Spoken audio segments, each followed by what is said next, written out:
Pride and Prejudice Volume 1. Chapter 1.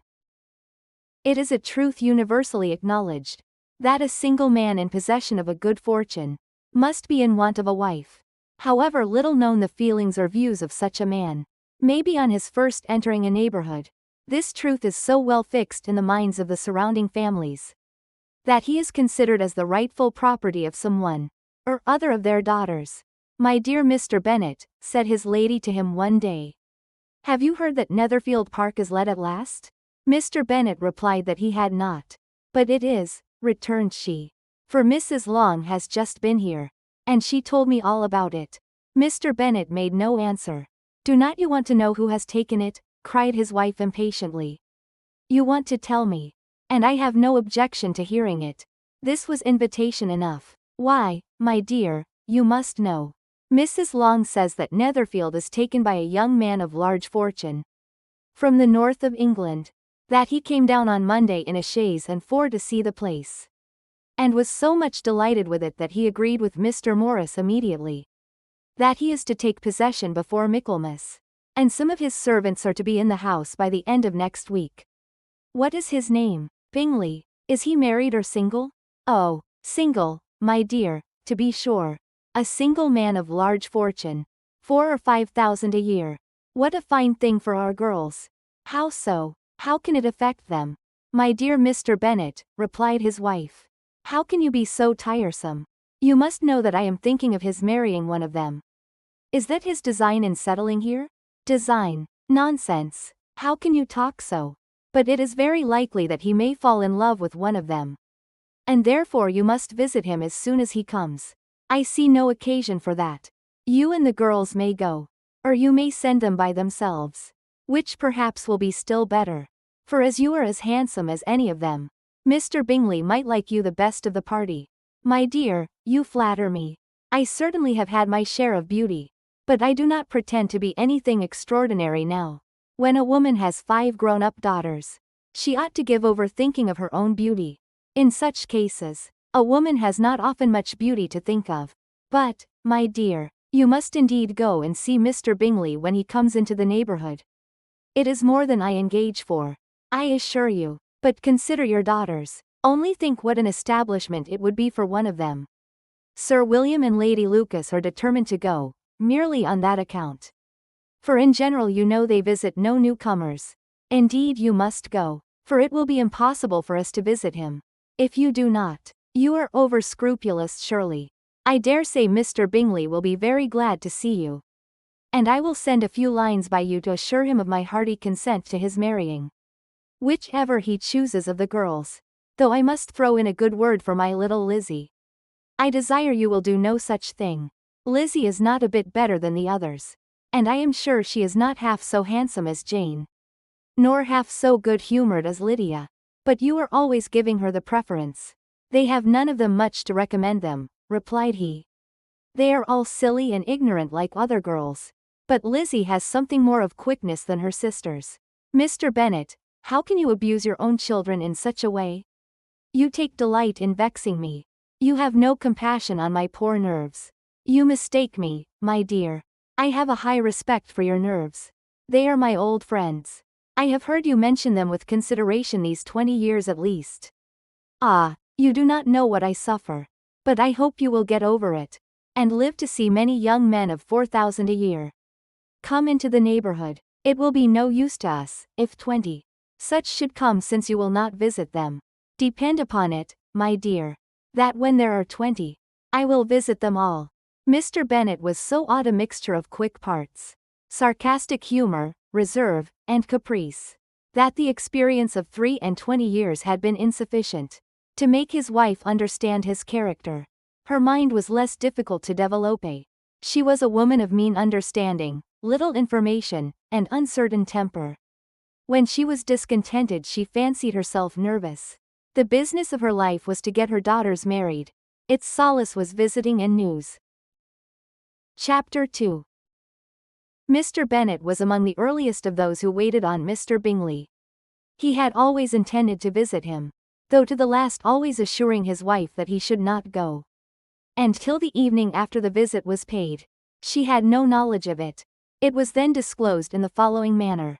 Observing his second daughter employed in trimming a hat, he suddenly addressed her with, "I hope Mr. Bingley will like it, Lizzie." "We are not in a way to know what Mr. Bingley likes," said her mother resentfully, "since we are not to visit." "But you forget, mamma," said Elizabeth, "that we shall meet him at the assemblies, and that Mrs. Long has promised to introduce him." "I do not believe Mrs. Long will do any such thing. She has 2 nieces of her own. She is a selfish, hypocritical woman, and I have no opinion of her." "No more have I," said Mr. Bennet, "and I am glad to find that you do not depend on her serving you." Mrs. Bennet deigned not to make any reply, but unable to contain herself, began scolding one of her daughters. "Don't keep coughing so, Kitty, for heaven's sake. Have a little compassion on my nerves. You tear them to pieces." "Kitty has no discretion in her coughs," said her father. "She times them ill." "I do not cough for my own amusement," replied Kitty fretfully. "When is your next ball to be, Lizzie?" "Tomorrow fortnight." "Aye, so it is," cried her mother. "And Mrs. Long does not come back till the day before. So, it will be impossible for her to introduce him, for she will not know him herself." "Then, my dear, you may have the advantage of your friend, and introduce Mr. Bingley to her." "Impossible, Mr. Bennet. Impossible. When I am not acquainted with him myself." "How can you be so teasing?" "I honor your circumspection. A fortnight's acquaintance is certainly very little. One cannot know what a man really is by the end of a fortnight. But if we do not venture, somebody else will. And after all, Mrs. Long and her nieces must stand their chance. And therefore, as she will think it an act of kindness, if you decline the office, I will take it on myself." The girls stared at their father. Mrs. Bennet said only, "Nonsense, nonsense. What can be the meaning of that emphatic exclamation?" cried he. "Do you consider the forms of introduction, and the stress that is laid on them, as nonsense? I cannot quite agree with you there. What say you, Mary? For you are a young lady of deep reflection, I know, and read great books, and make extracts." Mary wished to say something very sensible, but knew not how. While Mary is adjusting her ideas, he continued, "Let us return to Mr. Bingley." "I am sick of Mr. Bingley," cried his wife. "I am sorry to hear that. But why did not you tell me so before? If I had known as much this morning, I certainly would not have called on him. It is very unlucky, but as I have actually paid the visit, we cannot escape the acquaintance now." The astonishment of the ladies was just what he wished, that of Mrs. Bennet perhaps surpassing the rest, though when the first tumult of joy was over, she began to declare that it was what she had expected all the while. "How good it was in you, my dear Mr. Bennet. But I knew I should persuade you at last. I was sure you loved your girls too well to neglect such an acquaintance. Well, how pleased I am. And it is such a good joke, too, that you should have gone this morning, and never said a word about it till now." "Now, Kitty, you may cough as much as you choose," said Mr. Bennet. And, as he spoke, he left the room, fatigued with the raptures of his wife. "What an excellent father you have, girls," said she, when the door was shut. "I do not know how you will ever make him amends for his kindness. Or me either, for that matter. At our time of life, it is not so pleasant, I can tell you, to be making new acquaintance every day. But for your sakes, we would do anything. Lydia, my love, though you are the youngest, I dare say Mr. Bingley will dance with you at the next ball." "Oh," said Lydia stoutly, "I am not afraid, for though I am the youngest, I'm the tallest." The rest of the evening was spent in conjecturing how soon he would return Mr. Bennet's visit, and determining when they should ask him to dinner. Pride and Prejudice. Chapter 3. Not all that Mrs. Bennet, however, with the assistance of her 5 daughters, could ask on the subject was sufficient to draw from her husband any satisfactory description of Mr. Bingley. They attacked him in various ways, with barefaced questions, ingenious suppositions, and distant surmises. But he eluded the skill of them all, and they were at last obliged to accept the second-hand intelligence of their neighbor Lady Lucas. Her report was highly favorable. Sir William had been delighted with him. He was quite young, wonderfully handsome, extremely agreeable, And to crown the whole, he meant to be at the next assembly with a large party. Nothing could be more delightful. To be fond of dancing was a certain step towards falling in love. And very lively hopes of Mr. Bingley's heart were entertained. "If I can but see one of my daughters happily settled at Netherfield," said Mrs. Bennet to her husband, "and all the others equally well married, I shall have nothing to wish for." In a few days Mr. Bingley returned Mr. Bennet's visit, and sat about 10 minutes with him in his library. He had entertained hopes of being admitted to a sight of the young ladies, of whose beauty he had heard much. But he saw only the father. The ladies were somewhat more fortunate, for they had the advantage of ascertaining from an upper window that he wore a blue coat and rode a black horse. An invitation to dinner was soon afterwards dispatched, and already had Mrs. Bennet planned the courses that were to do credit to her housekeeping. When an answer arrived which deferred it all, Mr. Bingley was obliged to be in town the following day, and consequently unable to accept the honor of their invitation, etc. Mrs. Bennet was quite disconcerted.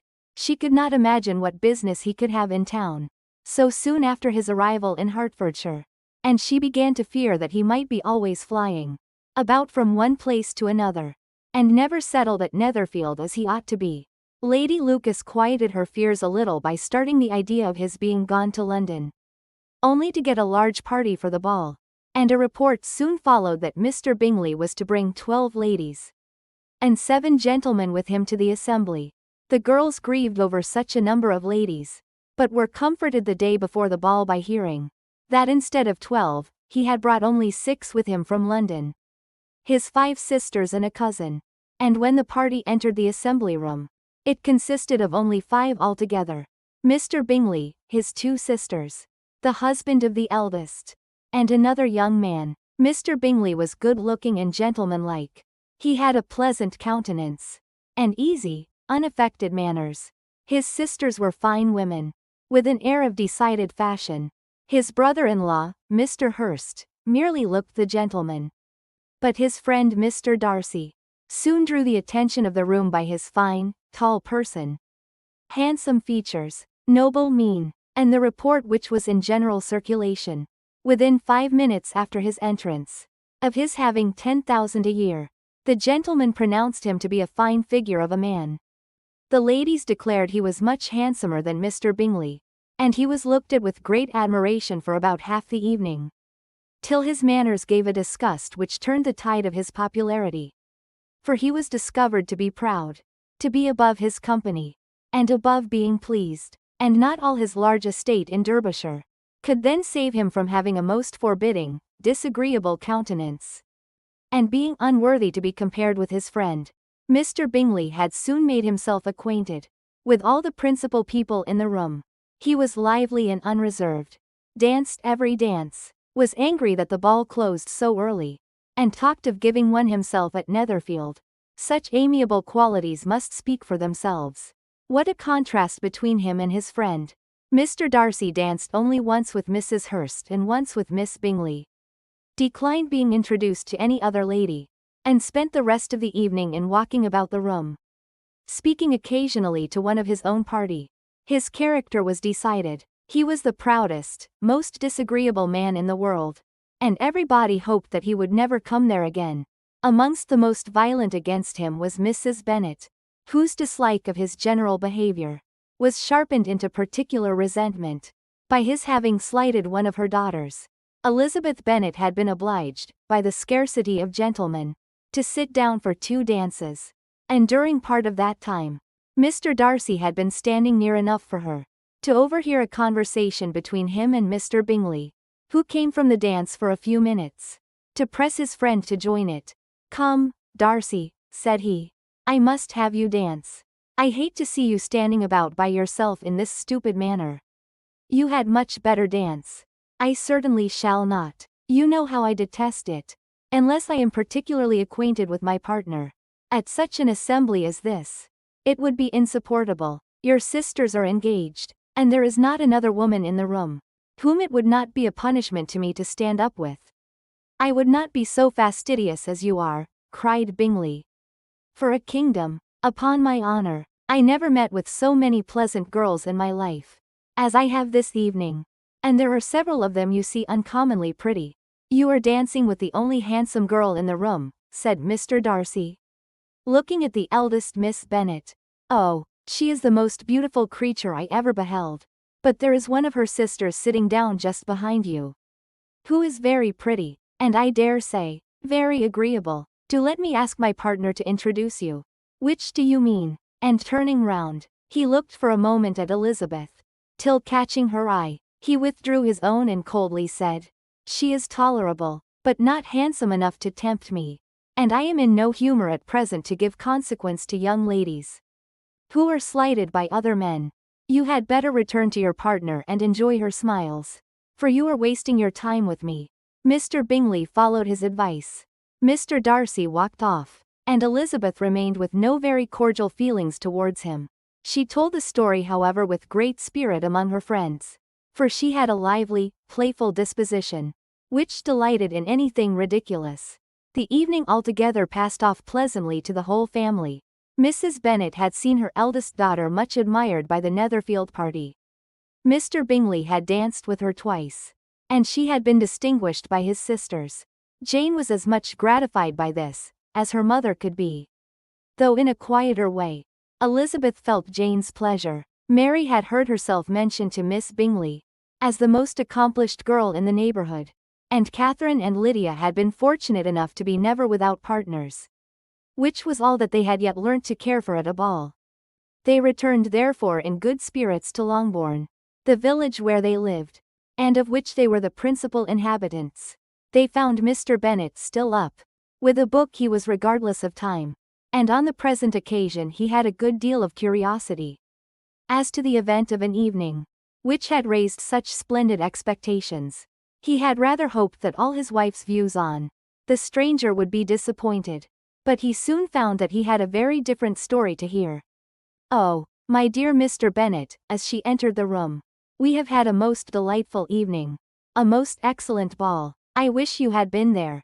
Jane was so admired. Nothing could be like it. Everybody said how well she looked, and Mr. Bingley thought her quite beautiful, and danced with her twice. Only think of that, my dear. He actually danced with her twice, and she was the only creature in the room that he asked a second time. First of all, he asked Miss Lucas. I was so vexed to see him stand up with her. But, however, he did not admire her at all. Indeed, nobody can, you know. And he seemed quite struck with Jane as she was going down the dance. So, he inquired who she was, and got introduced, and asked her for the two next. Then, the 2/3 he danced with Miss King, and the 2/4 with Maria Lucas, and the 2/5 with Jane again, and the 2/6 with Lizzie, and the boulanger. If he had had any compassion for me, cried her husband impatiently, he would not have danced half so much. For God's sake, say no more of his partners. Oh, that he had sprained his ankle in the first dance. Oh, my dear, continued Mrs. Bennet, I am quite delighted with him. He is so excessively handsome, and his sisters are charming women. I never in my life saw anything more elegant than their dresses. I dare say the lace upon Mrs. Hurst's gown. Here she was interrupted again. Mr. Bennet protested against any description of finery. She was therefore obliged to seek another branch of the subject, and related, with much bitterness of spirit and some exaggeration, the shocking rudeness of Mr. Darcy. But I can assure you, she added, that Lizzie does not lose much by not suiting his fancy, for he is a most disagreeable, horrid man, not at all worth pleasing, so high and so conceited that there was no enduring him. He walked here, and he walked there, fancying himself so very great, not handsome enough to dance with. I wish you had been there, my dear, to have given him one of your set downs. I quite detest the man. Chapter 4. When Jane and Elizabeth were alone, the former, who had been cautious in her praise of Mr. Bingley before, expressed to her sister how very much she admired him. He is just what a young man ought to be, said she. Sensible, good-humored, lively. And I never saw such happy manners, so much ease, with such perfect good breeding. He is also handsome, replied Elizabeth, which a young man ought likewise to be, if he possibly can. His character is thereby complete. I was very much flattered by his asking me to dance a second time. I did not expect such a compliment. Did not you? I did for you. But that is one great difference between us. Compliments always take you by surprise, and me never. What could be more natural than his asking you again? He could not help seeing that you were about 5 times as pretty as every other woman in the room. No thanks to his gallantry for that. Well, he certainly is very agreeable, and I give you leave to like him. You have liked many a stupider person. Dear Lizzie, oh, you are a great deal too apt, you know, to like people in general. You never see a fault in anybody. All the world are good and agreeable in your eyes. I never heard you speak ill of a human being in my life. I would wish not to be hasty in censuring anyone, but I always speak what I think. I know you do, and it is that which makes the wonder. With your good sense, to be so honestly blind to the follies and nonsense of others. Affectation of candor is common enough, one meets it everywhere. But to be candid without ostentation or design, to take the good of everybody's character and make it still better, and say nothing of the bad, belongs to you alone. And so, you like this man's sisters too, do you?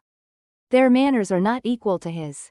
Certainly not at first. But they are very pleasing women when you converse with them. Miss Bingley is to live with her brother and keep his house. And I am much mistaken if we shall not find a very charming neighbor in her. Elizabeth listened in silence, but was not convinced. Their behavior at the assembly had not been calculated to please in general. And with more quickness of observation and less pliancy of temper than her sister. And with a judgment too unassailed by any attention to herself, she was very little disposed to approve them. They were in fact very fine ladies, not deficient in good humor when they were pleased, nor in the power of being agreeable where they chose it, but proud and conceited. They were rather handsome, had been educated in one of the first private seminaries in town, had a fortune of £20,000, were in the habit of spending more than they ought, and of associating with people of rank, and were therefore in every respect entitled to think well of themselves, and meanly of others. They were of a respectable family in the north of England, a circumstance more deeply impressed on their memories than that their brother's fortune and their own had been acquired by trade. Mr. Bingley inherited property to the amount of nearly £100,000 from his father, who had intended to purchase an estate, but did not live to do it. Mr. Bingley intended it likewise, and sometimes made choice of his county. But as he was now provided with a good house and the liberty of a manor, it was doubtful to many of those who best knew the easiness of his temper, whether he might not spend the remainder of his days at Netherfield, and leave the next generation to purchase. His sisters were very anxious for his having an estate of his own. But though he was now established only as a tenant, Miss Bingley was by no means unwilling to preside at his table. Nor was Mrs. Hurst, who had married a man of more fashion than fortune, less disposed to consider his house as her home when it suited her. Mr. Bingley had not been of age 2 years, when he was tempted by an accidental recommendation to look at Netherfield House. He did look at it and into it for half an hour, was pleased with the situation and the principal rooms, satisfied with what the owner said in its praise, and took it immediately. Between him and Darcy there was a very steady friendship. In spite of a great opposition of character, Bingley was endeared to Darcy by the easiness, openness, ductility of his temper, though no disposition could offer a greater contrast to his own, and though with his own he never appeared dissatisfied. On the strength of Darcy's regard Bingley had the firmest reliance, and of his judgment the highest opinion. In understanding Darcy was the superior. Bingley was by no means deficient, but Darcy was clever. He was at the same time haughty, reserved, and fastidious. And his manners, though well-bred, were not inviting. In that respect his friend had greatly the advantage. Bingley was sure of being liked wherever he appeared. Darcy was continually giving offence. The manner in which they spoke of the Meryton assembly was sufficiently characteristic. Bingley had never met with pleasanter people or prettier girls in his life. Everybody had been most kind and attentive to him. There had been no formality, no stiffness. He had soon felt acquainted with all the room. And as to Miss Bennet, he could not conceive an angel more beautiful. Darcy, on the contrary, had seen a collection of people in whom there was little beauty and no fashion. for none of whom he had felt the smallest interest, and from none received either attention or pleasure. Miss Bennet he acknowledged to be pretty, but she smiled too much. Mrs. Hurst and her sister allowed it to be so, but still they admired her and liked her, and pronounced her to be a sweet girl, and one whom they should not object to know more of. Miss Bennet was therefore established as a sweet girl, and their brother felt authorized by such commendation to think of her as he chose. Pride and Prejudice. Chapter 5. Within a short walk of Longbourn lived a family with whom the Bennets were particularly intimate. Sir William Lucas had been formerly in trade in Meryton, where he had made a tolerable fortune, and risen to the honor of knighthood by an address to the king, during his mayoralty. The distinction had perhaps been felt too strongly. It had given him a disgust to his business, and to his residence in a small market town, and quitting them both, he had removed with his family to a house about a mile from Meryton, denominated from that period Lucas Lodge, where he could think with pleasure of his own importance, and unshackled by business, occupy himself solely in being civil to all the world, for though elated by his rank, it did not render him supercilious. On the contrary, he was all attention to everybody. By nature inoffensive, friendly and obliging, his presentation at St. James's had made him courteous. Lady Lucas was a very good kind of woman, not too clever to be a valuable neighbor to Mrs. Bennet. They had several children, the eldest of them, a sensible, intelligent young woman, about 27, was Elizabeth's intimate friend. That the Miss Lucases and the Miss Bennets should meet to talk over a ball was absolutely necessary, and the morning after the assembly brought the former to Longbourn, to hear and to communicate. "You began the evening well, Charlotte," said Mrs. Bennet with civil self-command to Miss Lucas. "You were Mr. Bingley's first choice." "Yes, but he seemed to like his second better." "Oh, you mean Jane, I suppose, because he danced with her twice." "To be sure, that did seem as if he admired her." "Indeed, I rather believe he did.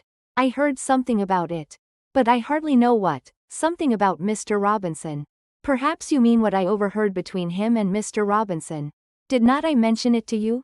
Mr. Robinson's asking him how he liked our Meryton assemblies, and whether he did not think there were a great many pretty women in the room, and which he thought the prettiest, and his answering immediately to the last question, 'Oh, the eldest Miss Bennet.' Beyond a doubt, there cannot be two opinions on that point." "Upon my word. Well, that was very decided indeed. That does seem as if, but however, it may all come to nothing, you know." "My overhearings were more to the purpose than yours, Eliza," said Charlotte. "Mr. Darcy is not so well worth listening to as his friend, is he?" "Poor Eliza, to be only just tolerable. I beg you would not put it into Lizzie's head to be vexed by his ill treatment. For he is such a disagreeable man, that it would be quite a misfortune to be liked by him. Mrs. Long told me last night that he sat close to her for half an hour, without once opening his lips." "Are you quite sure, ma'am? Is not there a little mistake?" said Jane. "I certainly saw Mr. Darcy speaking to her." "Aye, because she asked him at last how he liked Netherfield, and he could not help answering her. But she said he seemed very angry at being spoke to." "Miss Bingley told me," said Jane, "that he never speaks much unless among his intimate acquaintance. With them he is remarkably agreeable." "I do not believe a word of it, my dear. If he had been so very agreeable he would have talked to Mrs. Long. But I can guess how it was. Everybody says that he is ate up with pride, and I dare say he had heard somehow that Mrs. Long does not keep a carriage, and had come to the ball in a hack chaise." "I do not mind his not talking to Mrs. Long," said Miss Lucas. "But I wish he had danced with Eliza." "Another time, Lizzie," said her mother. "I would not dance with him, if I were you. I believe, ma'am, I may safely promise you never to dance with him." "His pride," said Miss Lucas, "does not offend me so much as pride often does, because there is an excuse for it. One cannot wonder that so very fine a young man, with family, fortune, everything in his favor, should think highly of himself. If I may so express it, he has a right to be proud." "That is very true," replied Elizabeth. "And I could easily forgive his pride, if he had not mortified mine." "Pride," observed Mary, who piqued herself upon the solidity of her reflections. Is a very common failing, I believe. By all that I have ever read, I am convinced that it is very common indeed. That human nature is particularly prone to it, and that there are very few of us who do not cherish a feeling of self-complacency on the score of some quality or other, real or imaginary. Vanity and pride are different things, though the words are often used synonymously. A person may be proud without being vain. Pride relates more to our opinion of ourselves. Vanity to what we would have others think of us. If I were as rich as Mr. Darcy, cried a young Lucas who came with his sisters, I should not care how proud I was. I would keep a pack of foxhounds, and drink a bottle of wine every day. Then you would drink a great deal more than you ought, said Mrs. Bennet. And if I were to see you at it, I should take away your bottle directly. The boy protested that she should not. She continued to declare that she would. And the argument ended only with the visit. Chapter 6. The ladies of Longbourn soon waited on those of Netherfield. The visit was returned in due form. Miss Bennet's pleasing manners grew on the goodwill of Mrs. Hurst and Miss Bingley. And though the mother was found to be intolerable and the younger sisters not worth speaking to, a wish of being better acquainted with them was expressed towards the two eldest. By Jane this attention was received with the greatest pleasure. But Elizabeth still saw superciliousness in their treatment of everybody, hardly excepting even her sister, and could not like them, though their kindness to Jane, such as it was, had a value as arising in all probability from the influence of their brother's admiration. It was generally evident whenever they met, that he did admire her, and to her it was equally evident that Jane was yielding to the preference which she had begun to entertain for him from the first, and was in a way to be very much in love. But she considered with pleasure that it was not likely to be discovered by the world in general, since Jane united with great strength of feeling, a composure of temper and a uniform cheerfulness of manner, which would guard her from the suspicions of the impertinent. She mentioned this to her friend Miss Lucas. It may perhaps be pleasant, replied Charlotte, to be able to impose on the public in such a case. But it is sometimes a disadvantage to be so very guarded. If a woman conceals her affection with the same skill from the object of it, she may lose the opportunity of fixing him, and it will then be but poor consolation to believe the world equally in the dark. There is so much of gratitude or vanity in almost every attachment, that it is not safe to leave any to itself. We can all begin freely, a slight preference is natural enough, but there are very few of us who have heart enough to be really in love without encouragement. In 9 cases out of 10, a woman had better show more affection than she feels. Bingley likes your sister undoubtedly, but he may never do more than like her, if she does not help him on. But she does help him on, as much as her nature will allow. If I can perceive her regard for him, he must be a simpleton indeed not to discover it too. Remember, Eliza, that he does not know Jane's disposition as you do. But if a woman is partial to a man, and does not endeavor to conceal it, he must find it out. Perhaps he must, if he sees enough of her. But though Bingley and Jane meet tolerably often, it is never for many hours together. And as they always see each other in large mixed parties, it is impossible that every moment should be employed in conversing together. Jane should therefore make the most of every half-hour in which she can command his attention. When she is secure of him, there will be leisure for falling in love as much as she chooses. Your plan is a good one, replied Elizabeth, where nothing is in question but the desire of being well married. And if I were determined to get a rich husband, or any husband, I dare say I should adopt it. But these are not Jane's feelings. She is not acting by design. As yet, she cannot even be certain of the degree of her own regard, nor of its reasonableness. She has known him only a fortnight. She danced 4 dances with him at Meryton. She saw him one morning at his own house, and has since dined in company with him 4 times. This is not quite enough to make her understand his character. Not as you represent it. Had she merely dined with him, she might only have discovered whether he had a good appetite. But you must remember that 4 evenings have been also spent together. And 4 evenings may do a great deal. Yes, these 4 evenings have enabled them to ascertain that they both like vingt un better than commerce. But with respect to any other leading characteristic, I do not imagine that much has been unfolded. Well, said Charlotte, I wish Jane success with all my heart. And if she were married to him tomorrow, I should think she had as good a chance of happiness as if she were to be studying his character for a 12-month. Happiness in marriage is entirely a matter of chance. If the dispositions of the parties are ever so well known to each other, or ever so similar beforehand, it does not advance their felicity in the least. They always continue to grow sufficiently unlike afterwards to have their share of vexation. And it is better to know as little as possible of the defects of the person with whom you are to pass your life. You make me laugh, Charlotte. But it is not sound. You know it is not sound. And that you would never act in this way yourself.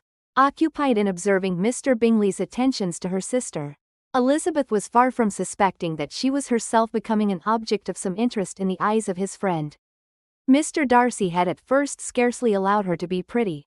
He had looked at her without admiration at the ball. And when they next met, he looked at her only to criticize. But no sooner had he made it clear to himself and his friends that she had hardly a good feature in her face, than he began to find it was rendered uncommonly intelligent by the beautiful expression of her dark eyes. To this discovery succeeded some others equally mortifying, though he had detected with a critical eye more than one failure of perfect symmetry in her form. He was forced to acknowledge her figure to be light and pleasing. And in spite of his asserting that her manners were not those of the fashionable world, he was caught by their easy playfulness. Of this she was perfectly unaware. To her he was only the man who made himself agreeable nowhere, and who had not thought her handsome enough to dance with.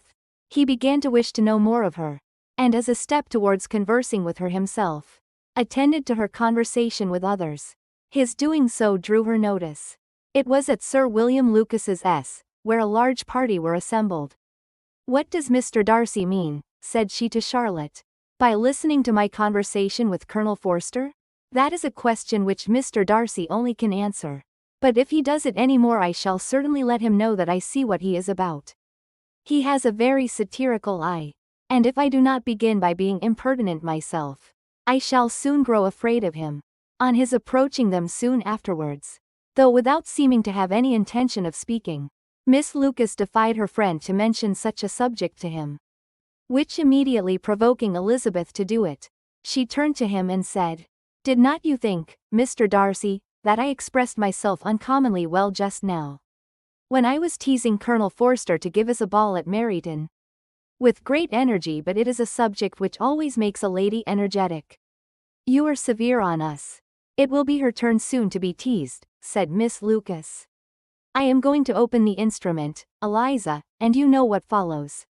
You are a very strange creature by way of a friend, always wanting me to play and sing before anybody and everybody. If my vanity had taken a musical turn, you would have been invaluable. But as it is, I would really rather not sit down before those who must be in the habit of hearing the very best performers." On Miss Lucas's persevering, however, she added, "Very well, if it must be so, it must."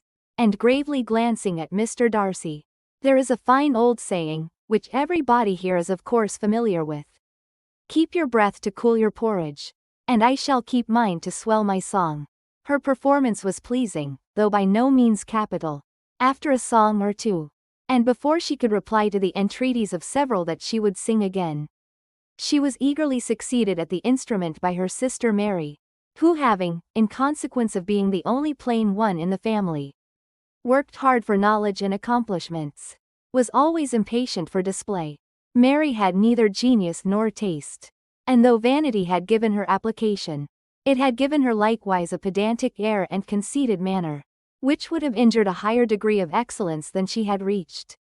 Elizabeth, easy and unaffected, had been listened to with much more pleasure, though not playing half so well, and Mary, at the end of a long concerto, was glad to purchase praise and gratitude by Scotch and Irish airs. At the request of her younger sisters, who with some of the Lucases and 2 or 3 officers, joined eagerly in dancing at one end of the room, Mr. Darcy stood near them in silent indignation at such a mode of passing the evening, to the exclusion of all conversation, and was too much engrossed by his own thoughts to perceive that Sir William Lucas was his neighbour. Till Sir William thus began, "What a charming amusement for young people this is, Mr. Darcy. There is nothing like dancing after all. I consider it as one of the first refinements of polished societies. Certainly, sir. And it has the advantage also of being in vogue amongst the less polished societies of the world. Every savage can dance. Sir William only smiled. Your friend performs delightfully, he continued after a pause, on seeing Bingley join the group. And I doubt not that you are an adept in the science yourself, Mr. Darcy. You saw me dance at Meryton, I believe, sir. Yes, indeed, and received no inconsiderable pleasure from the sight. Do you often dance at St. James's? Never, sir. Do you not think it would be a proper compliment to the place? It is a compliment which I never pay to any place if I can avoid it. You have a house in town, I conclude? Mr. Darcy bowed. I had once some thoughts of fixing in town myself, for I am fond of superior society, but I did not feel quite certain that the air of London would agree with Lady Lucas. He paused in hopes of an answer, but his companion was not disposed to make any, and Elizabeth at that instant moving towards them, he was struck with the notion of doing a very gallant thing, and called out to her, "My dear Miss Eliza, why are not you dancing? Mr. Darcy, you must allow me to present this young lady to you as a very desirable partner. You cannot refuse to dance, I am sure, when so much beauty is before you." And taking her hand, he would have given it to Mr. Darcy, who, though extremely surprised, was not unwilling to receive it, when she instantly drew back, and said with some discomposure to Sir William, "Indeed, sir, I have not the least intention of dancing. I entreat you not to suppose that I moved this way in order to beg for a partner." Mr. Darcy with grave propriety requested to be allowed the honor of her hand. But in vain. Elizabeth was determined, nor did Sir William at all shake her purpose by his attempt at persuasion. "You excel so much in the dance, Miss Eliza, that it is cruel to deny me the happiness of seeing you. And though this gentleman dislikes the amusement in general, he can have no objection, I am sure, to oblige us for 1/2 hour." "Mr. Darcy is all politeness," said Elizabeth, smiling. "He is indeed. But considering the inducement, my dear Miss Eliza, we cannot wonder at his complaisance. For who would object to such a partner?" Elizabeth looked archly, and turned away. Her resistance had not injured her with the gentleman, and he was thinking of her with some complacency, when thus accosted by Miss Bingley. "I can guess the subject of your reverie. I should imagine not. You are considering how insupportable it would be to pass many evenings in this manner in such society. And indeed I am quite of your opinion. I was never more annoyed. The insipidity and yet the noise. The nothingness and yet the self-importance of all these people. What would I give to hear your strictures on them? Your conjecture is totally wrong, I assure you. My mind was more agreeably engaged. I have been meditating on the very great pleasure which a pair of fine eyes in the face of a pretty woman can bestow." Miss Bingley immediately fixed her eyes on his face, and desired he would tell her what lady had the credit of inspiring such reflections. Mr. Darcy replied with great intrepidity, "Miss Elizabeth Bennet." "Miss Elizabeth Bennet," repeated Miss Bingley. "I am all astonishment. How long has she been such a favourite? And pray when am I to wish you joy?" "That is exactly the question which I expected you to ask. A lady's imagination is very rapid. It jumps from admiration to love, from love to matrimony in a moment. I knew you would be wishing me joy. Nay, if you are so serious about it, I shall consider the matter as absolutely settled. You will have a charming mother-in-law, indeed. And of course she will be always at Pemberley with you." He listened to her with perfect indifference, while she chose to entertain herself in this manner, and as his composure convinced her that all was safe, her wit flowed long. Pride and Prejudice. Chapter 7.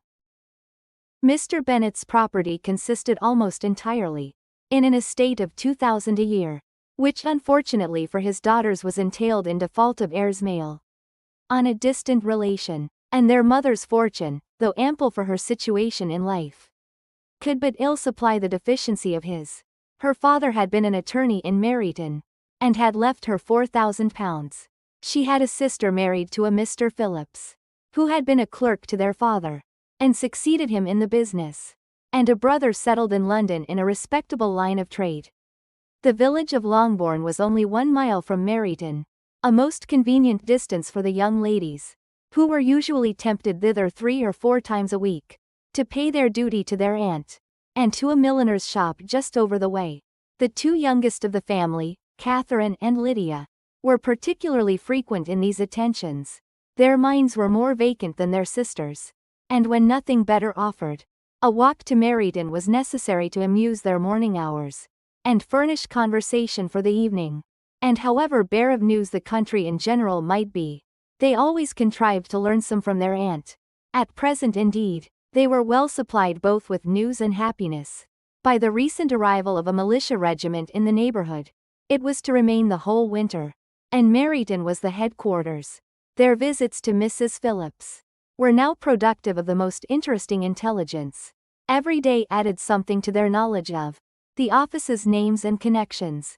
Their lodgings were not long a secret, and at length they began to know the officers themselves. Mr. Phillips visited them all, and this opened to his nieces a source of felicity unknown before. They could talk of nothing but officers, and Mr. Bingley's large fortune, the mention of which gave animation to their mother, was worthless in their eyes when opposed to the regimentals of an ensign. After listening one morning to their effusions on this subject, Mr. Bennet coolly observed, "From all that I can collect by your manner of talking, you must be 2 of the silliest girls in the country.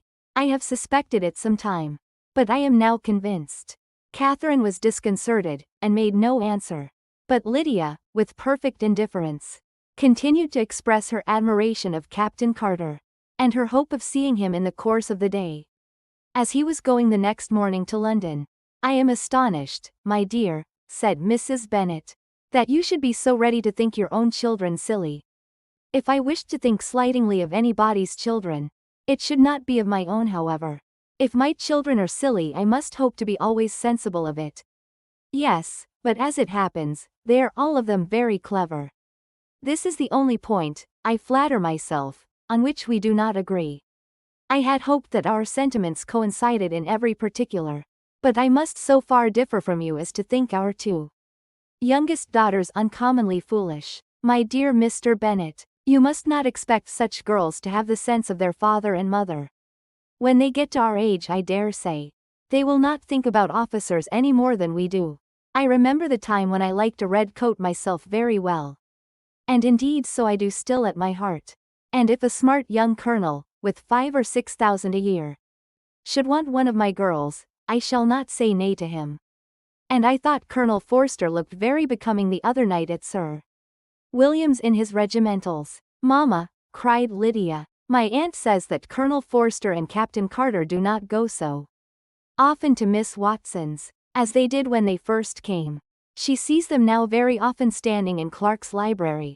Mrs. Bennet was prevented replying by the entrance of the footman, with a note for Miss Bennet. It came from Netherfield, and the servant waited for an answer. Mrs. Bennet's eyes sparkled with pleasure, and she was eagerly calling out, while her daughter read, "Well, Jane, who is it from? What is it about? What does he say? Well, Jane, make haste and tell us. Make haste, my love." "It is from Miss Bingley," said Jane. "And then read it aloud." "My dear friend, if you are not so compassionate as to dine today with Louisa and me, we shall be in danger of hating each other for the rest of our lives. For a whole day's tête-à-tête between 2 women can never end without a quarrel. Come as soon as you can on the receipt of this. My brother and the gentlemen are to dine with the officers. Yours ever, Caroline Bingley." "With the officers?" cried Lydia. "I wonder my aunt did not tell us of that." "Dining out," said Mrs. Bennet, "that is very unlucky." "Can I have the carriage?" said Jane. "No, my dear, you had better go on horseback, because it seems likely to rain. And then you must stay all night." "That would be a good scheme," said Elizabeth, "if you were sure that they would not offer to send her home." "Oh, but the gentlemen will have Mr. Bingley's chaise to go to Meryton. And the Hursts have no horses to theirs. I had much rather go in the coach. But, my dear, your father cannot spare the horses, I am sure. They are wanted in the farm, Mr. Bennet, are not they?" "They are wanted in the farm much oftener than I can get them." "But if you have got them today," said Elizabeth, "my mother's purpose will be answered. She did at last extort from her father. an acknowledgement that the horses were engaged. Jane was therefore obliged to go on horseback, and her mother attended her to the door, with many cheerful prognostics of a bad day. Her hopes were answered. Jane had not been gone long before it rained hard. Her sisters were uneasy for her, but her mother was delighted. The rain continued the whole evening without intermission. Jane certainly could not come back.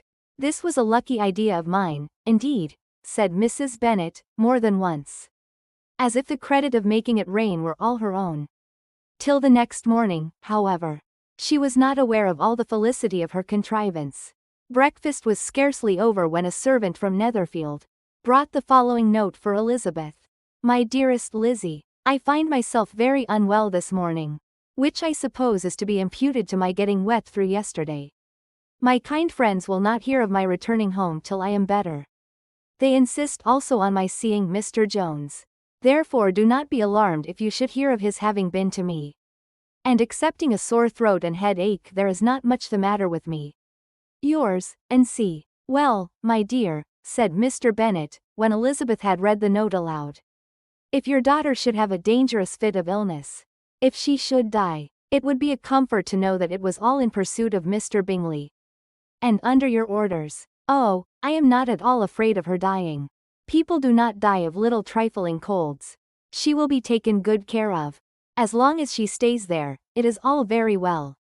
I would go and see her, if I could have the carriage." Elizabeth, feeling really anxious, was determined to go to her, though the carriage was not to be had, and as she was no horsewoman, walking was her only alternative. She declared her resolution. "How can you be so silly," cried her mother, "as to think of such a thing, in all this dirt? You will not be fit to be seen when you get there." "I shall be very fit to see Jane, which is all I want." "Is this a hint to me, Lizzie," said her father, "to send for the horses?" "No, indeed. I do not wish to avoid the walk. The distance is nothing, when one has a motive. Only 3 miles. I shall be back by dinner." "I admire the activity of your benevolence," observed Mary, "but every impulse of feeling should be guided by reason, and in my opinion, exertion should always be in proportion to what is required." "We will go as far as Meryton with you," said Catherine and Lydia. Elizabeth accepted their company, and the 3 young ladies set off together. "If we make haste," said Lydia, as they walked along, "perhaps we may see something of Captain Carter before he goes." In Meryton they parted. The 2 youngest repaired to the lodgings of one of the officers' wives, and Elizabeth continued her walk alone, crossing field after field at a quick pace, jumping over stiles and springing over puddles with impatient activity, and finding herself at last within view of the house, with weary ankles, dirty stockings, and a face glowing with the warmth of exercise, she was shown into the breakfast parlour, where all but Jane were assembled, and where her appearance created a great deal of surprise. That she should have walked 3 miles so early in the day, in such dirty weather, and by herself, was almost incredible to Mrs. Hurst and Miss Bingley, and Elizabeth was convinced that they held her in contempt for it. She was received, however, very politely by them, and in their brother's manners there was something better than politeness. There was good humour and kindness. Mr. Darcy said very little, and Mr. Hurst nothing at all. The former was divided between admiration of the brilliancy which exercise had given to her complexion, and doubt as to the occasions justifying her coming so far alone. The latter was thinking only of his breakfast. Her inquiries after her sister were not very favourably answered. Miss Bennet had slept ill, and though up, was very feverish and not well enough to leave her room. Elizabeth was glad to be taken to her immediately, and Jane, who had only been withheld by the fear of giving alarm or inconvenience from expressing in her note how much she longed for such a visit, was delighted at her entrance.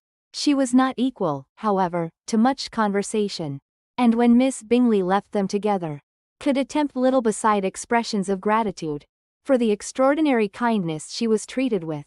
Elizabeth silently attended her. When breakfast was over, they were joined by the sisters, and Elizabeth began to like them herself, when she saw how much affection and solicitude they showed for Jane. The apothecary came, and having examined his patient, said, as might be supposed, that she had caught a violent cold, and that they must endeavor to get the better of it, advised her to return to bed, and promised her some draughts. The advice was followed readily, for the feverish symptoms increased, and her head ached acutely.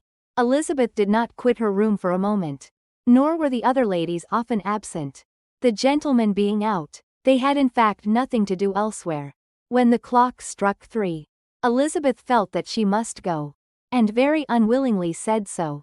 Miss Bingley offered her the carriage, and she only wanted a little pressing to accept it. When Jane testified such concern in parting with her, that Miss Bingley was obliged to convert the offer of the chaise into an invitation to remain at Netherfield for the present, Elizabeth most thankfully consented, and a servant was dispatched to Longbourn, to acquaint the family with her stay, and bring back a supply of clothes. Chapter 8. At 5 o'clock the two ladies retired to dress, and at 6:30 Elizabeth was summoned to dinner. To the civil inquiries which then poured in, and amongst which she had the pleasure of distinguishing the much superior solicitude of Mr. Bingley's, she could not make a very favourable answer. Jane was by no means better. The sisters, on hearing this, repeated 3 or 4 times how much they were grieved, how shocking it was to have a bad cold, and how excessively they disliked being ill themselves, and then thought no more of the matter. And their indifference towards Jane when not immediately before them, restored Elizabeth to the enjoyment of all her original dislike. Their brother, indeed, was the only one of the party whom she could regard with any complacency. His anxiety for Jane was evident, and his attentions to herself most pleasing, and they prevented her feeling herself so much an intruder as she believed she was considered by the others. She had very little notice from any but him. Miss Bingley was engrossed by Mr. Darcy, her sister scarcely less so. And as for Mr. Hurst, by whom Elizabeth sat, he was an indolent man, who lived only to eat, drink, and play at cards, who when he found her prefer a plain dish to a ragout, had nothing to say to her. When dinner was over, she returned directly to Jane, and Miss Bingley began abusing her as soon as she was out of the room. Her manners were pronounced to be very bad indeed, a mixture of pride and impertinence.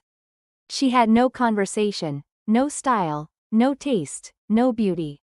Mrs. Hurst thought the same, and added, "She has nothing, in short, to recommend her, but being an excellent walker. I shall never forget her appearance this morning. She really looked almost wild." "She did indeed, Louisa. I could hardly keep my countenance. Very nonsensical to come at all. Why must she be scampering about the country, because her sister had a cold? Her hair so untidy, so blowsy. Yes, and her petticoat, I hope you saw her petticoat, 6 inches deep in mud. I am absolutely certain. And the gown which had been let down to hide it, not doing its office." "Your picture may be very exact, Louisa," said Bingley, "but this was all lost upon me. I thought Miss Elizabeth Bennet looked remarkably well, when she came into the room this morning. Her dirty petticoat quite escaped my notice." "You observed it, Mr. Darcy, I am sure," said Miss Bingley. "And I am inclined to think that you would not wish to see your sister make such an exhibition."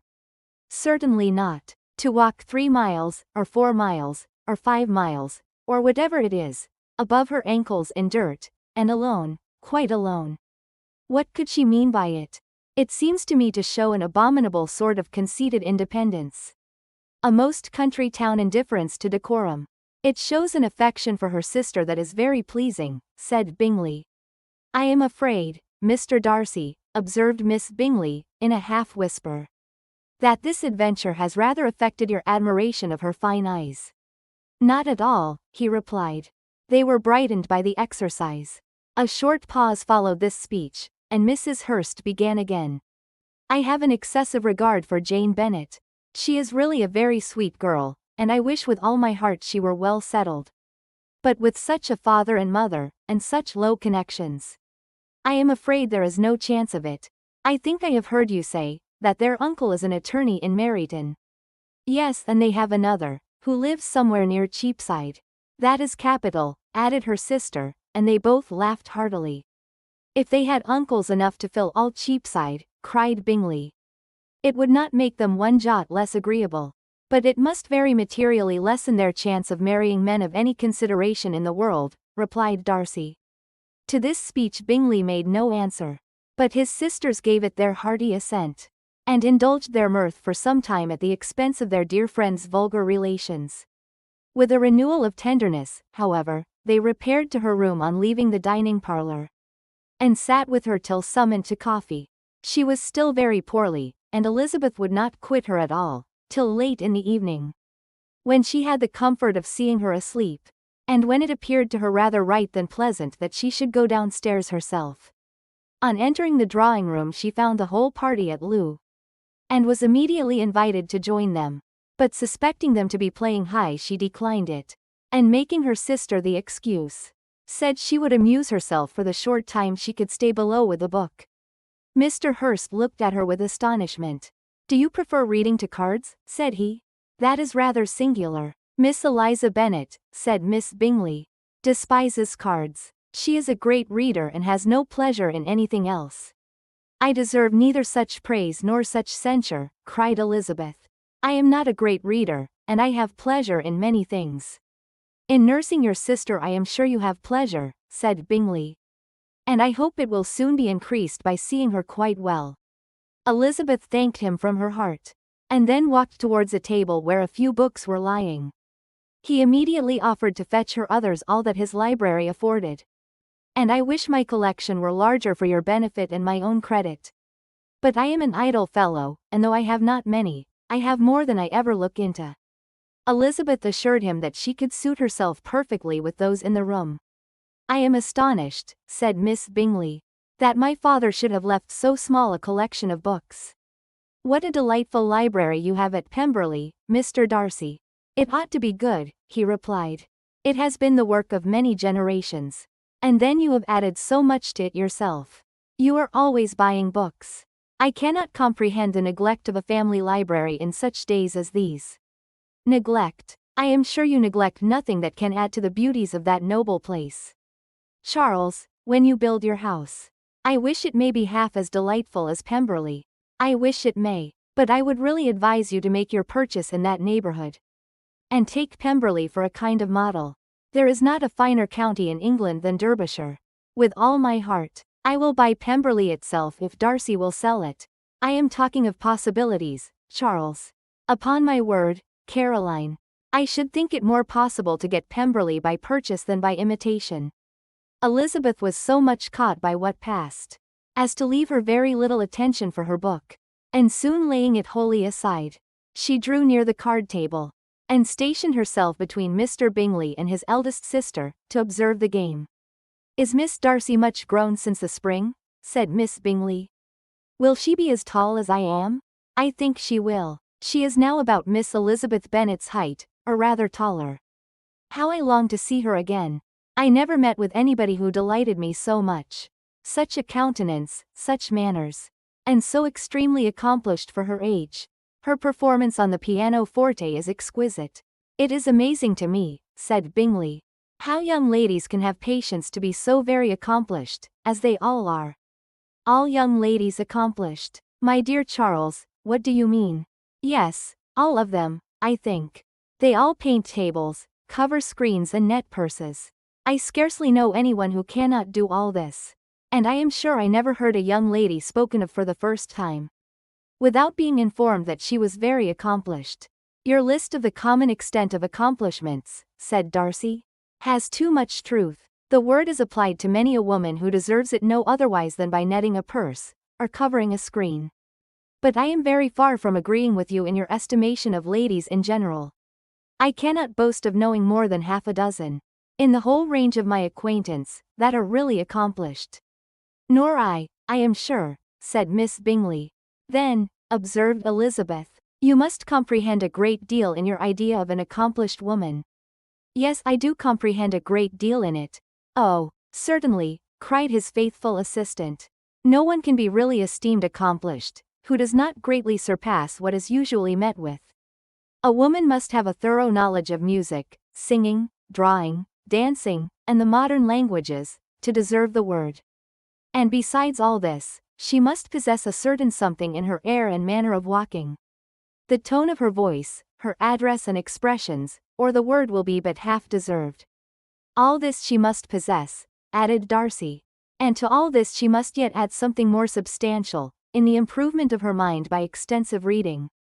I am no longer surprised at your knowing only 6 accomplished women. I rather wonder now at your knowing any. Are you so severe upon your own sex, as to doubt the possibility of all this? I never saw such a woman. I never saw such capacity, and taste, and application, and elegance, as you describe, united. Mrs. Hurst and Miss Bingley both cried out against the injustice of her implied doubt. And were both protesting that they knew many women who answered this description. When Mr. Hurst called them to order, with bitter complaints of their inattention to what was going forward, as all conversation was thereby at an end, Elizabeth soon afterwards left the room. Eliza Bennet, said Miss Bingley, when the door was closed on her, is one of those young ladies who seek to recommend themselves to the other sex by undervaluing their own, and with many men, I dare say, it succeeds. But, in my opinion, it is a paltry device, a very mean art.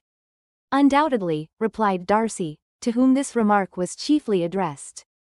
There is meanness in all the arts which ladies sometimes condescend to employ for captivation. Whatever bears affinity to cunning is despicable. Miss Bingley was not so entirely satisfied with this reply as to continue the subject. Elizabeth joined them again only to say that her sister was worse, and that she could not leave her. Bingley urged Mr. Jones's being sent for immediately, while his sisters, convinced that no country advice could be of any service, recommended an express to town for one of the most eminent physicians. This, she would not hear of, but she was not so unwilling to comply with their brother's proposal. And it was settled that Mr. Jones should be sent for early in the morning, if Miss Bennet were not decidedly better. Bingley was quite uncomfortable. His sisters declared that they were miserable.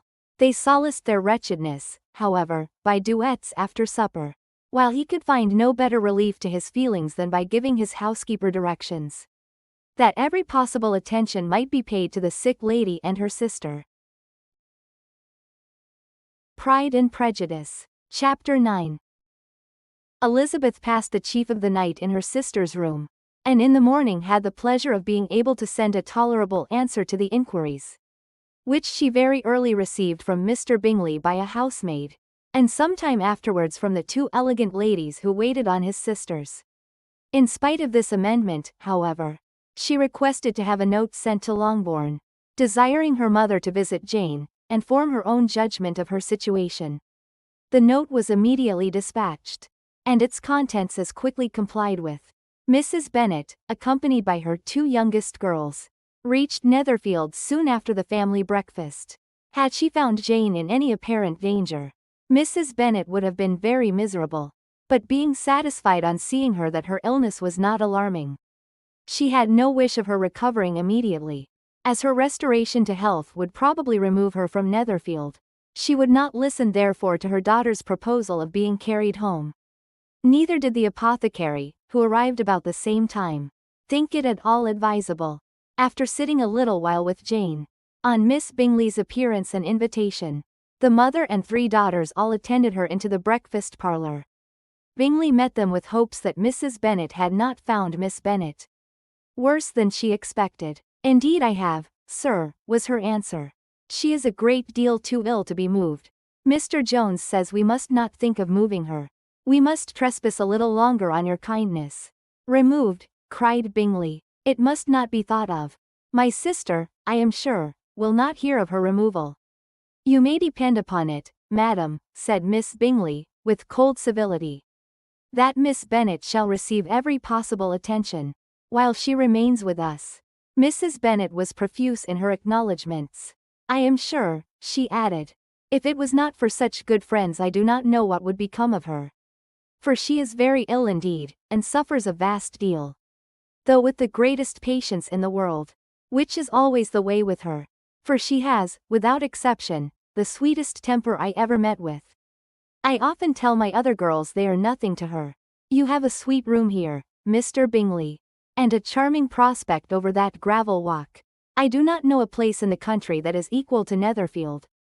You will not think of quitting it in a hurry, I hope, though you have but a short lease. Whatever I do is done in a hurry, replied he.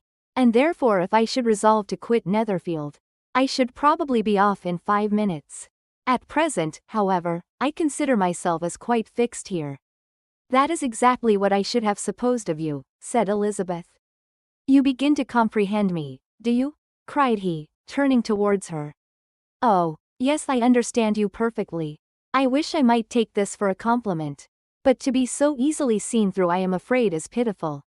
That is as it happens. It does not necessarily follow that a deep, intricate character is more or less estimable than such a one as yours. Lizzie, cried her mother, remember where you are, and do not run on in the wild manner that you are suffered to do at home. I did not know before, continued Bingley immediately, that you were a studier of character. It must be an amusing study. Yes, but intricate characters are the most amusing. They have at least that advantage. The country, said Darcy, can in general supply but few subjects for such a study. In a country neighborhood you move in a very confined and unvarying society. But people themselves alter so much, that there is something new to be observed in them forever. Yes, indeed, cried Mrs. Bennet, offended by his manner of mentioning a country neighborhood. I assure you there is quite as much of that going on in the country as in town. Everybody was surprised, and Darcy, after looking at her for a moment, turned silently away. Mrs. Bennet, who fancied she had gained a complete victory over him, continued her triumph. I cannot see that London has any great advantage over the country for my part. Except the shops and public places. The country is a vast deal pleasanter, is not it, Mr. Bingley? When I am in the country, he replied, I never wish to leave it, and when I am in town it is pretty much the same. They have each their advantages, and I can be equally happy in either. That is because you have the right disposition. But that gentleman, looking at Darcy, seemed to think the country was nothing at all.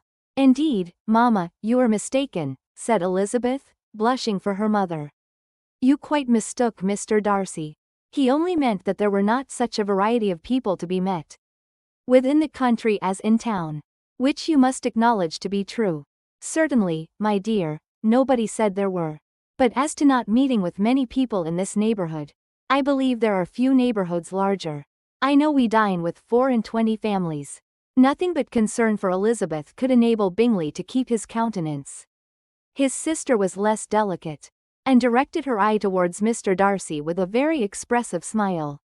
Elizabeth, for the sake of saying something that might turn her mother's thoughts, now asked her if Charlotte Lucas had been at Longbourn since her coming away. Yes, she called yesterday with her father. What an agreeable man Sir William is, Mr. Bingley is not he? So much the man of fashion. So genteel and so easy. He has always something to say to everybody. That is my idea of good breeding.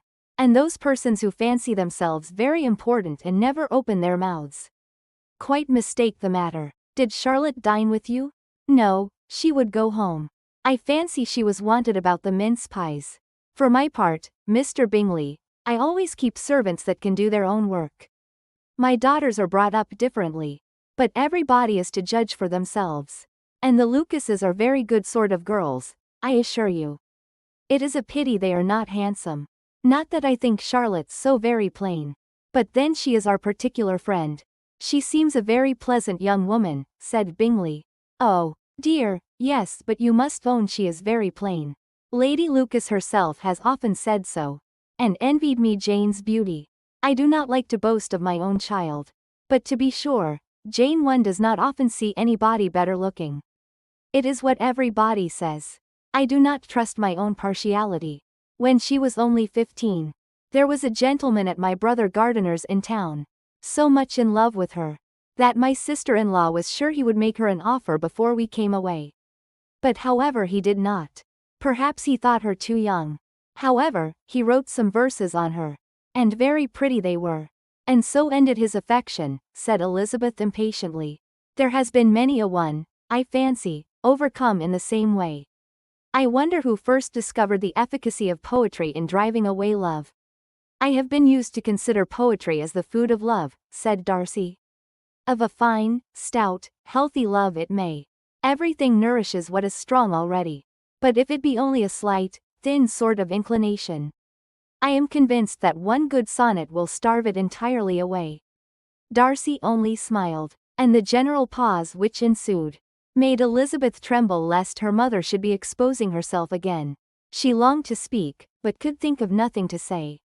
And after a short silence Mrs. Bennet began repeating her thanks to Mr. Bingley for his kindness to Jane, with an apology for troubling him also with Lizzie. Mr. Bingley was unaffectedly civil in his answer, and forced his younger sister to be civil also, and say what the occasion required. She performed her part indeed without much graciousness, but Mrs. Bennet was satisfied, and soon afterwards ordered her carriage. Upon this signal, the youngest of her daughters put herself forward. The two girls had been whispering to each other during the whole visit, and the result of it was that the youngest should tax Mr. Bingley with having promised on his first coming into the country to give a ball at Netherfield. Lydia was a stout, well-grown girl of 15, with a fine complexion and good-humoured countenance, a favourite with her mother, whose affection had brought her into public at an early age. She had high animal spirits, and a sort of natural self-consequence, which the attentions of the officers, to whom her uncle's good dinners and her own easy manners recommended her, had increased into assurance. She was very equal therefore to address Mr. Bingley on the subject of the ball, and abruptly reminded him of his promise, adding, that it would be the most shameful thing in the world if he did not keep it. His answer to this sudden attack was delightful to their mother's ear. "I am perfectly ready, I assure you, to keep my engagement. And when your sister is recovered, you shall if you please name the very day of the ball. But you would not wish to be dancing while she is ill." Lydia declared herself satisfied. Oh, yes, it would be much better to wait till Jane was well. And by that time most likely Captain Carter would be at Meryton again. "And when you have given your ball," she added, "I shall insist on their giving one also. I shall tell Colonel Forster it will be quite a shame if he does not." Mrs. Bennet and her daughters then departed, and Elizabeth returned instantly to Jane, leaving her own and her relations' behaviour to the remarks of the two ladies and Mr. Darcy, the latter of whom, however, could not be prevailed on to join in their censure of her, in spite of all Miss Bingley's witticisms on fine eyes. Chapter 10. The day passed much as the day before had done. Mrs. Hurst and Miss Bingley had spent some hours of the morning with the invalid, who continued, though slowly, to mend, and in the evening Elizabeth joined their party in the drawing-room. The loo table, however, did not appear.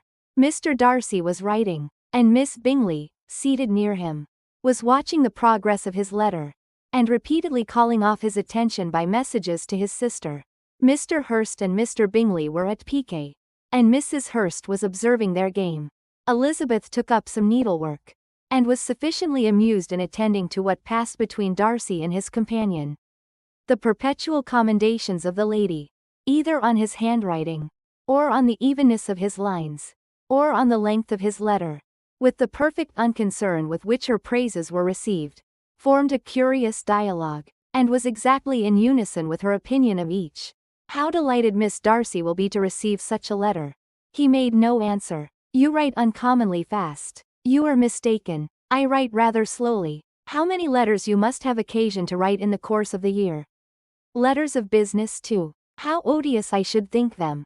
"It is fortunate, then, that they fall to my lot instead of to yours. Pray tell your sister that I long to see her." "I have already told her so once, by your desire." "I am afraid you do not like your pen. Let me mend it for you." "I mend pens remarkably well." "Thank you, but I always mend my own." "How can you contrive to write so even?" He was silent. "Tell your sister I am delighted to hear of her improvement on the harp. And pray let her know that I am quite in raptures with her beautiful little design for a table. And I think it infinitely superior to Miss Grantley's. Will you give me leave to defer your raptures till I write again? At present I have not room to do them justice." "Oh, it is of no consequence. I shall see her in January." "But do you always write such charming long letters to her, Mr. Darcy?" "They are generally long, but whether always charming, it is not for me to determine. It is a rule with me, that a person who can write a long letter, with ease, cannot write ill."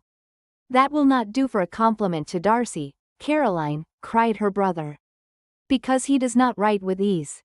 He studies too much for words of 4 syllables. Do not you, Darcy? My style of writing is very different from yours. Oh, cried Miss Bingley. Charles writes in the most careless way imaginable. He leaves out half his words, and blots the rest. My ideas flow so rapidly that I have not time to express them. By which means my letters sometimes convey no ideas at all to my correspondents. Your humility, Mr. Bingley, said Elizabeth, must disarm reproof. Nothing is more deceitful, said Darcy, than the appearance of humility. It is often only carelessness of opinion, and sometimes an indirect boast. And which of the two do you call my little recent piece of modesty? The indirect boast. For you are really proud of your defects in writing, because you consider them as proceeding from a rapidity of thought and carelessness of execution, which if not estimable, you think at least highly interesting. The power of doing anything with quickness is always much prized by the possessor, and often without any attention to the imperfection of the performance. When you told Mrs. Bennet this morning that if you ever resolved on quitting Netherfield you should be gone in 5 minutes, you meant it to be a sort of panegyric, of compliment to yourself. And yet what is there so very laudable in a precipitance, which must leave very necessary business undone, and can be of no real advantage to yourself or anyone else? Nay, cried Bingley, this is too much. To remember at night all the foolish things that were said in the morning. And yet, upon my honor, I believe what I said of myself to be true. And I believe it at this moment. At least, therefore, I did not assume the character of needless precipitance merely to show off before the ladies. I dare say you believed it, but I am by no means convinced that you would be gone with such celerity. Your conduct would be quite as dependent on chance as that of any man I know. And if, as you were mounting your horse, a friend were to say, Bingley, you had better stay till next week, you would probably do it. You would probably not go. And, at another word, might stay a month. You have only proved by this, cried Elizabeth, that Mr. Bingley did not do justice to his own disposition. You have shown him off now much more than he did himself. I am exceedingly gratified, said Bingley, by your converting what my friend says into a compliment on the sweetness of my temper. But I am afraid you are giving it a turn which that gentleman did by no means intend. For he would certainly think the better of me, if under such a circumstance I were to give a flat denial, and ride off as fast as I could. Would Mr. Darcy then consider the rashness of your original intention as atoned for by your obstinacy in adhering to it? Upon my word I cannot exactly explain the matter. Darcy must speak for himself. You expect me to account for opinions which you choose to call mine, but which I have never acknowledged.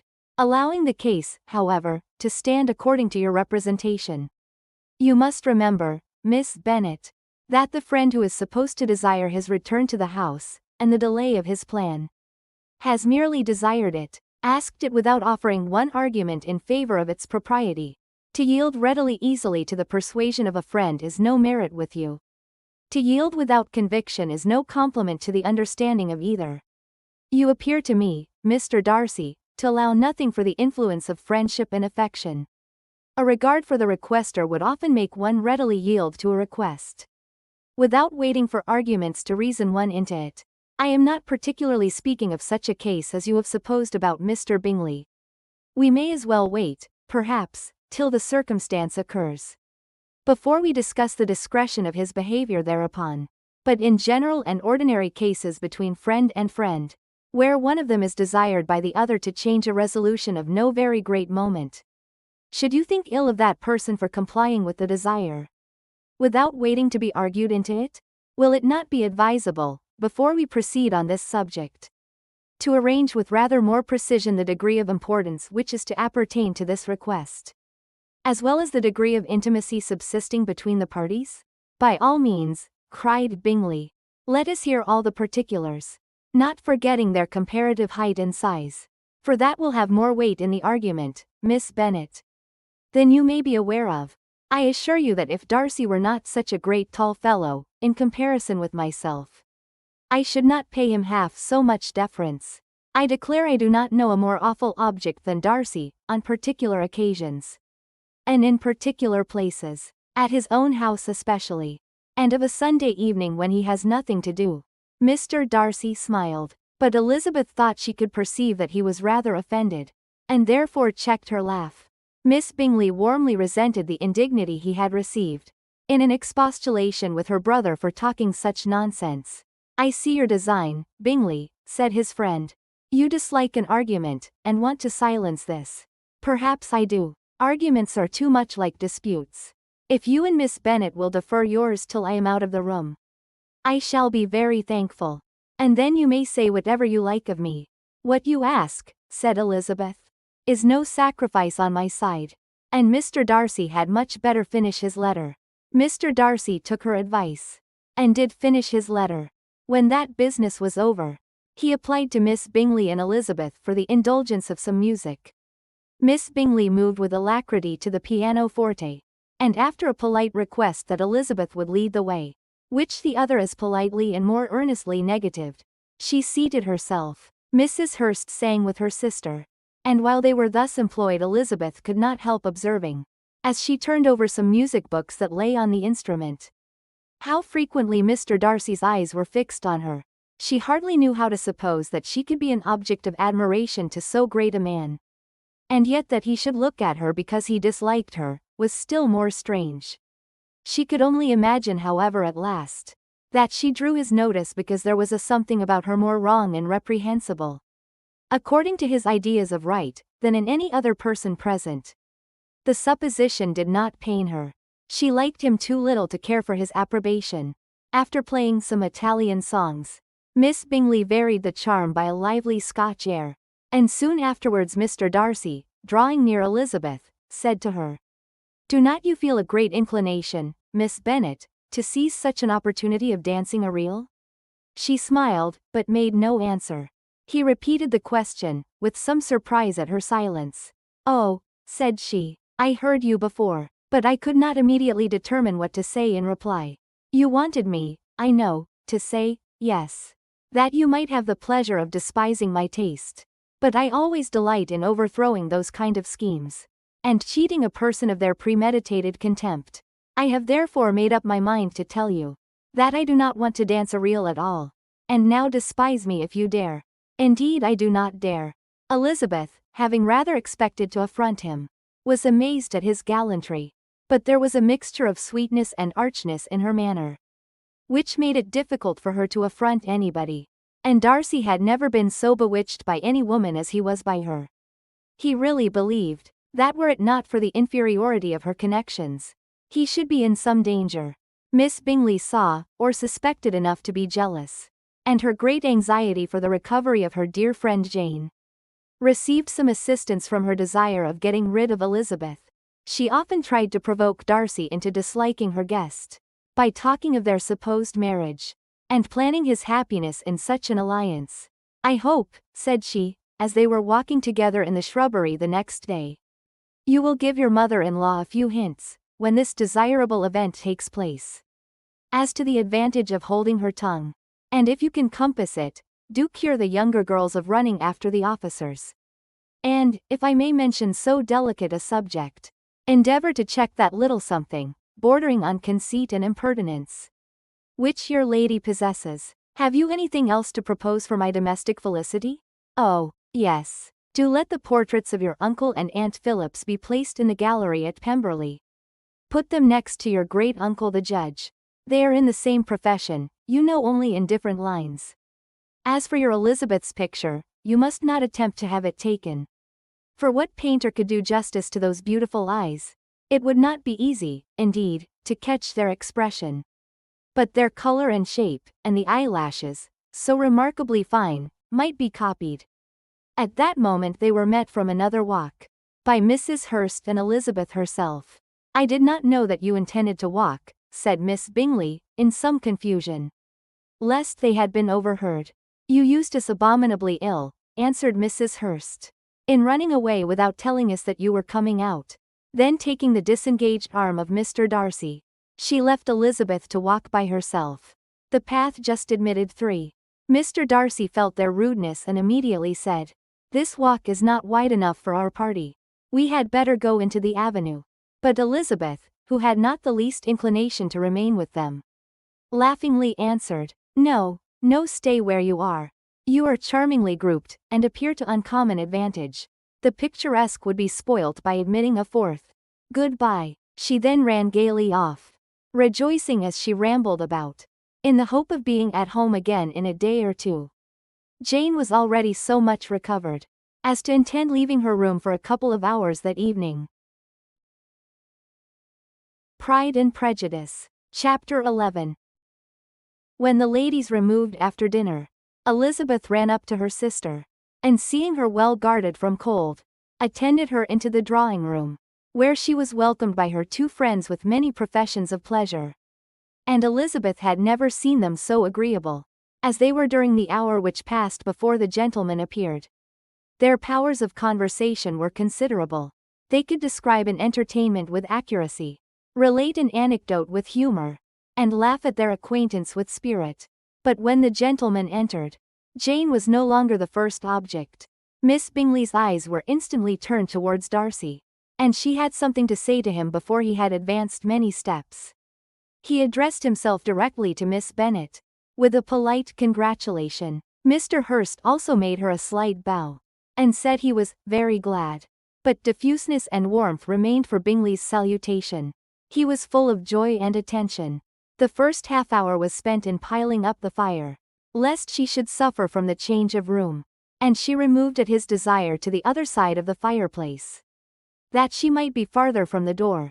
He then sat down by her, and talked scarcely to anyone else. Elizabeth, at work in the opposite corner, saw it all with great delight. When tea was over, Mr. Hurst reminded his sister-in-law of the card-table, but in vain. She had obtained private intelligence that Mr. Darcy did not wish for cards, and Mr. Hurst soon found even his open petition rejected. She assured him that no one intended to play, and the silence of the whole party on the subject seemed to justify her. Mr. Hurst had therefore nothing to do but to stretch himself on one of the sofas and go to sleep. Darcy took up a book. Miss Bingley did the same, and Mrs. Hurst, principally occupied in playing with her bracelets and rings, joined now and then in her brother's conversation with Miss Bennet. Miss Bingley's attention was quite as much engaged in watching Mr. Darcy's progress through his book as in reading her own, and she was perpetually either making some inquiry or looking at his page. She could not win him, however, to any conversation. He merely answered her question, and read on. At length, quite exhausted by the attempt to be amused with her own book, which she had only chosen because it was the second volume of his, she gave a great yawn and said, "How pleasant it is to spend an evening in this way. I declare after all there is no enjoyment like reading. How much sooner one tires of anything than of a book. When I have a house of my own, I shall be miserable if I have not an excellent library." No one made any reply. She then yawned again, threw aside her book, and cast her eyes round the room in quest of some amusement. When hearing her brother mentioning a ball to Miss Bennet, she turned suddenly towards him and said, "By the by, Charles, are you really serious in meditating a dance at Netherfield? I would advise you, before you determine on it, to consult the wishes of the present party. I am much mistaken if there are not some among us to whom a ball would be rather a punishment than a pleasure." "If you mean Darcy," cried her brother, "he may go to bed, if he chooses, before it begins. But as for the ball, it is quite a settled thing. And as soon as Nichols has made white soup enough, I shall send round my cards." "I should like balls infinitely better," she replied, "if they were carried on in a different manner. But there is something insufferably tedious in the usual process of such a meeting. It would surely be much more rational if conversation instead of dancing made the order of the day." "Much more rational, my dear Caroline, I dare say. But it would not be near so much like a ball." Miss Bingley made no answer, and soon afterwards got up and walked about the room. Her figure was elegant, and she walked well. But Darcy, at whom it was all aimed, was still inflexibly studious. In the desperation of her feelings she resolved on one effort more, and, turning to Elizabeth, said, "Miss Eliza Bennet, let me persuade you to follow my example, and take a turn about the room.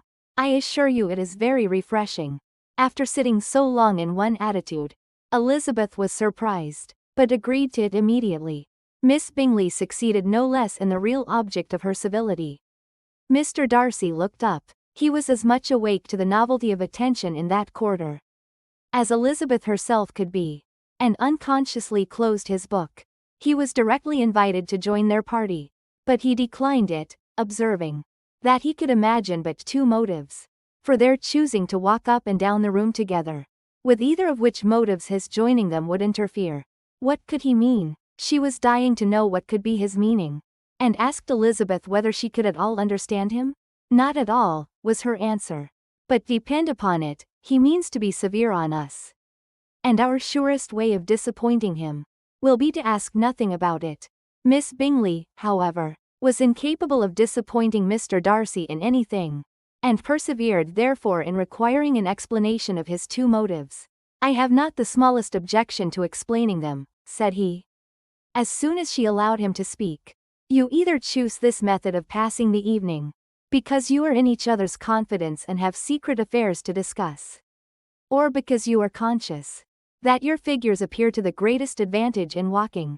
If the first, I should be completely in your way, and if the second, I can admire you much better as I sit by the fire. Oh, shocking, cried Miss Bingley. I never heard anything so abominable. How shall we punish him for such a speech? Nothing so easy, if you have but the inclination, said Elizabeth. We can all plague and punish one another. Tease him, laugh at him. Intimate as you are, you must know how it is to be done. But upon my honor I do not. I do assure you that my intimacy has not yet taught me that. Tease calmness of temper and presence of mind. No, no, I feel he may defy us there. And as to laughter, we will not expose ourselves, if you please, by attempting to laugh without a subject. Mr. Darcy may hug himself.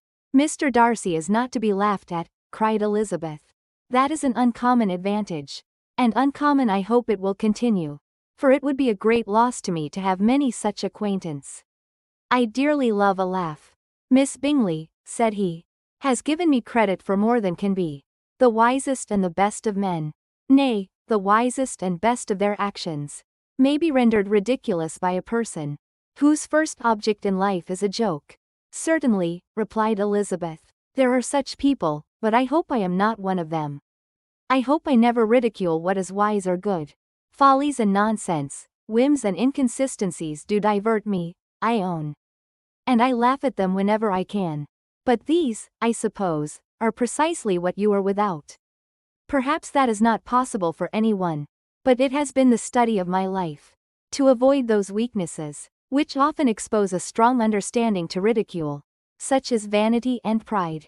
Yes, vanity is a weakness indeed, but pride, where there is a real superiority of mind, pride will be always under good regulation. Elizabeth turned away to hide a smile. Your examination of Mr. Darcy is over, I presume, said Miss Bingley. And pray what is the result? I am perfectly convinced by it that Mr. Darcy has no defect. He owns it himself without disguise. No, said Darcy, I have made no such pretension. I have faults enough, but they are not, I hope, of understanding. My temper I dare not vouch for. It is, I believe, too little yielding. Certainly too little for the convenience of the world. I cannot forget the follies and vices of others so soon as I ought, nor their offences against myself. My feelings are not puffed about with every attempt to move them. My temper would perhaps be called resentful. My good opinion once lost is lost forever. That is a failing indeed, cried Elizabeth. Implacable resentment is a shade in a character. But you have chosen your fault well. I really cannot laugh at it. You are safe from me. There is, I believe, in every disposition a tendency to some particular evil. A natural defect, which not even the best education can overcome. And your defect is a propensity to hate everybody. And yours, he replied with a smile, is willfully to misunderstand them. Do let us have a little music, cried Miss Bingley, tired of a conversation in which she had no share. Louisa, you will not mind my waking Mr. Hurst. Her sister made not the smallest objection, and the pianoforte was opened, and Darcy, after a few moments' recollection, was not sorry for it. He began to feel the danger of paying Elizabeth too much attention. Chapter 12. in consequence of an agreement between the sisters. Elizabeth wrote the next morning to her mother, to beg that the carriage might be sent for them in the course of the day. But Mrs. Bennet, who had calculated on her daughters remaining at Netherfield till the following Tuesday, which would exactly finish Jane's week, could not bring herself to receive them with pleasure before. Her answer, therefore, was not propitious. At least not to Elizabeth's wishes, for she was impatient to get home. Mrs. Bennet sent them word that they could not possibly have the carriage before Tuesday. And in her postscript it was added, that if Mr. Bingley and his sister pressed them to stay longer, she could spare them very well. Against staying longer, however, Elizabeth was positively resolved, nor did she much expect it would be asked. And fearful, on the contrary, as being considered as intruding themselves needlessly long, she urged Jane to borrow Mr. Bingley's carriage immediately. And at length it was settled that their original design of leaving Netherfield that morning should be mentioned, and the request made. The communication excited many professions of concern, and enough was said of wishing them to stay at least till the following day to work on Jane. And till the morrow, their going was deferred. Miss Bingley was then sorry that she had proposed the delay, for her jealousy and dislike of one sister much exceeded her affection for the other. The master of the house heard with real sorrow that they were to go so soon, and repeatedly tried to persuade Miss Bennet that it would not be safe for her, that she was not enough recovered. But Jane was firm where she felt herself to be right. To Mr. Darcy it was welcome intelligence. Elizabeth had been at Netherfield long enough. She attracted him more than he liked, and Miss Bingley was uncivil to her, and more teasing than usual to himself. He wisely resolved to be particularly careful that no sign of admiration should now escape him. Nothing that could elevate her with the hope of influencing his felicity. Sensible that if such an idea had been suggested, his behavior during the last day must have material weight in confirming or crushing it. Steady to his purpose, he scarcely spoke 10 words to her through the whole of Saturday. And though they were at one time left by themselves for half an hour, he adhered most conscientiously to his book, and would not even look at her. On Sunday, after morning service, the separation, so agreeable to almost all, took place. Miss Bingley's civility to Elizabeth increased at last very rapidly, as well as her affection for Jane, and when they parted, after assuring the latter of the pleasure it would always give her to see her either at Longbourn or Netherfield, and embracing her most tenderly, she even shook hands with the former, Elizabeth took leave of the whole party in the liveliest spirits. They were not welcomed home very cordially by their mother. Mrs. Bennet wondered at their coming, and thought them very wrong to give so much trouble, and was sure Jane would have caught cold again. But their father, though very laconic in his expressions of pleasure, was really glad to see them. He had felt their importance in the family circle. The evening conversation, when they were all assembled, had lost much of its animation, and almost all its sense, by the absence of Jane and Elizabeth. They found Mary, as usual, deep in the study of thorough base and human nature, and had some new extracts to admire, and some new observations of threadbare morality to listen to. Catherine and Lydia had information for them of a different sort. Much had been done, and much had been said in the regiment since the preceding Wednesday. Several of the officers had dined lately with their uncle. A private had been flogged, and it had actually been hinted that Colonel Forster was going to be married. Pride and Prejudice. Chapter 13. "I hope, my dear," said Mr. Bennet to his wife, as they were at breakfast the next morning, "that you have ordered a good dinner today, because I have reason to expect an addition to our family party." "Who do you mean, my dear?"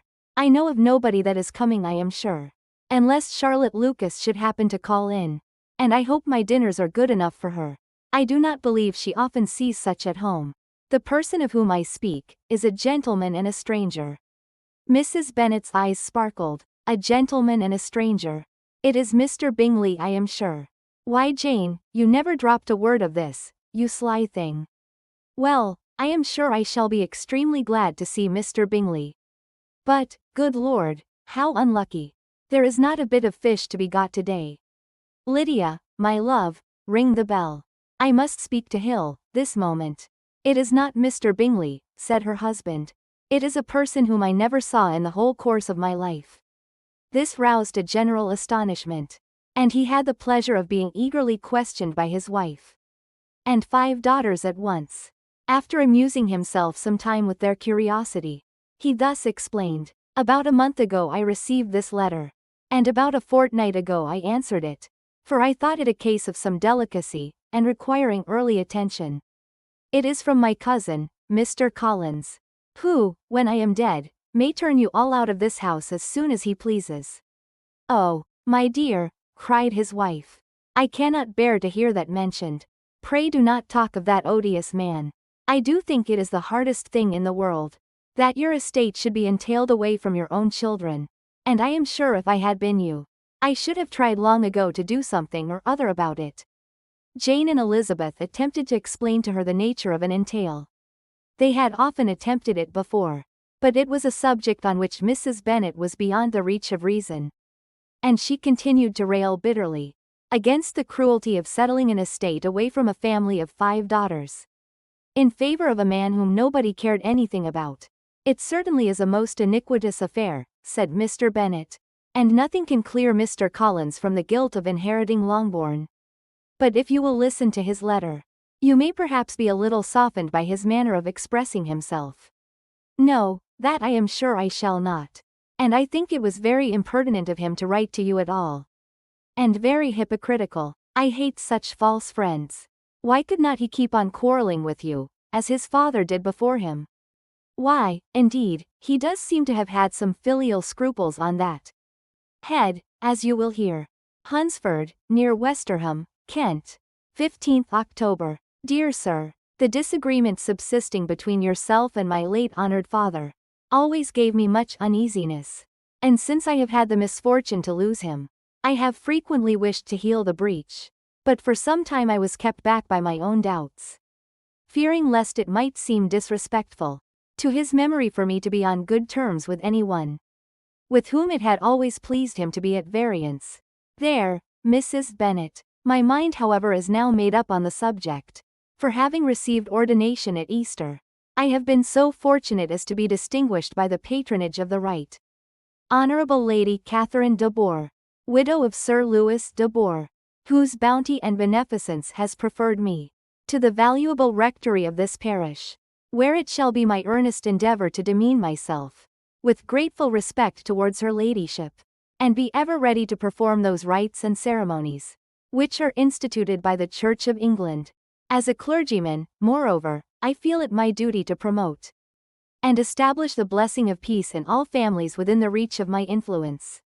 And on these grounds I flatter myself that my present overtures of goodwill are highly commendable, and that the circumstance of my being next in the entail of Longbourn estate will be kindly overlooked on your side, and not lead you to reject the offered olive branch. I cannot be otherwise than concerned at being the means of injuring your amiable daughters, and beg leave to apologize for it, as well as to assure you of my readiness to make them every possible amends. But of this hereafter, if you should have no objection to receive me into your house, I propose myself the satisfaction of waiting on you and your family Monday, November 18th, by 4 o'clock, and shall probably trespass on your hospitality till the Saturday seven-night following, which I can do without any inconvenience, as Lady Catherine is far from objecting to my occasional absence on a Sunday, provided that some other clergyman is engaged to do the duty of the day. I remain, dear Sir, with respectful compliments to your lady and daughters, your well-wisher and friend, William Collins. At 4 o'clock, therefore, we may expect this peace-making gentleman," said Mr. Bennet, as he folded up the letter.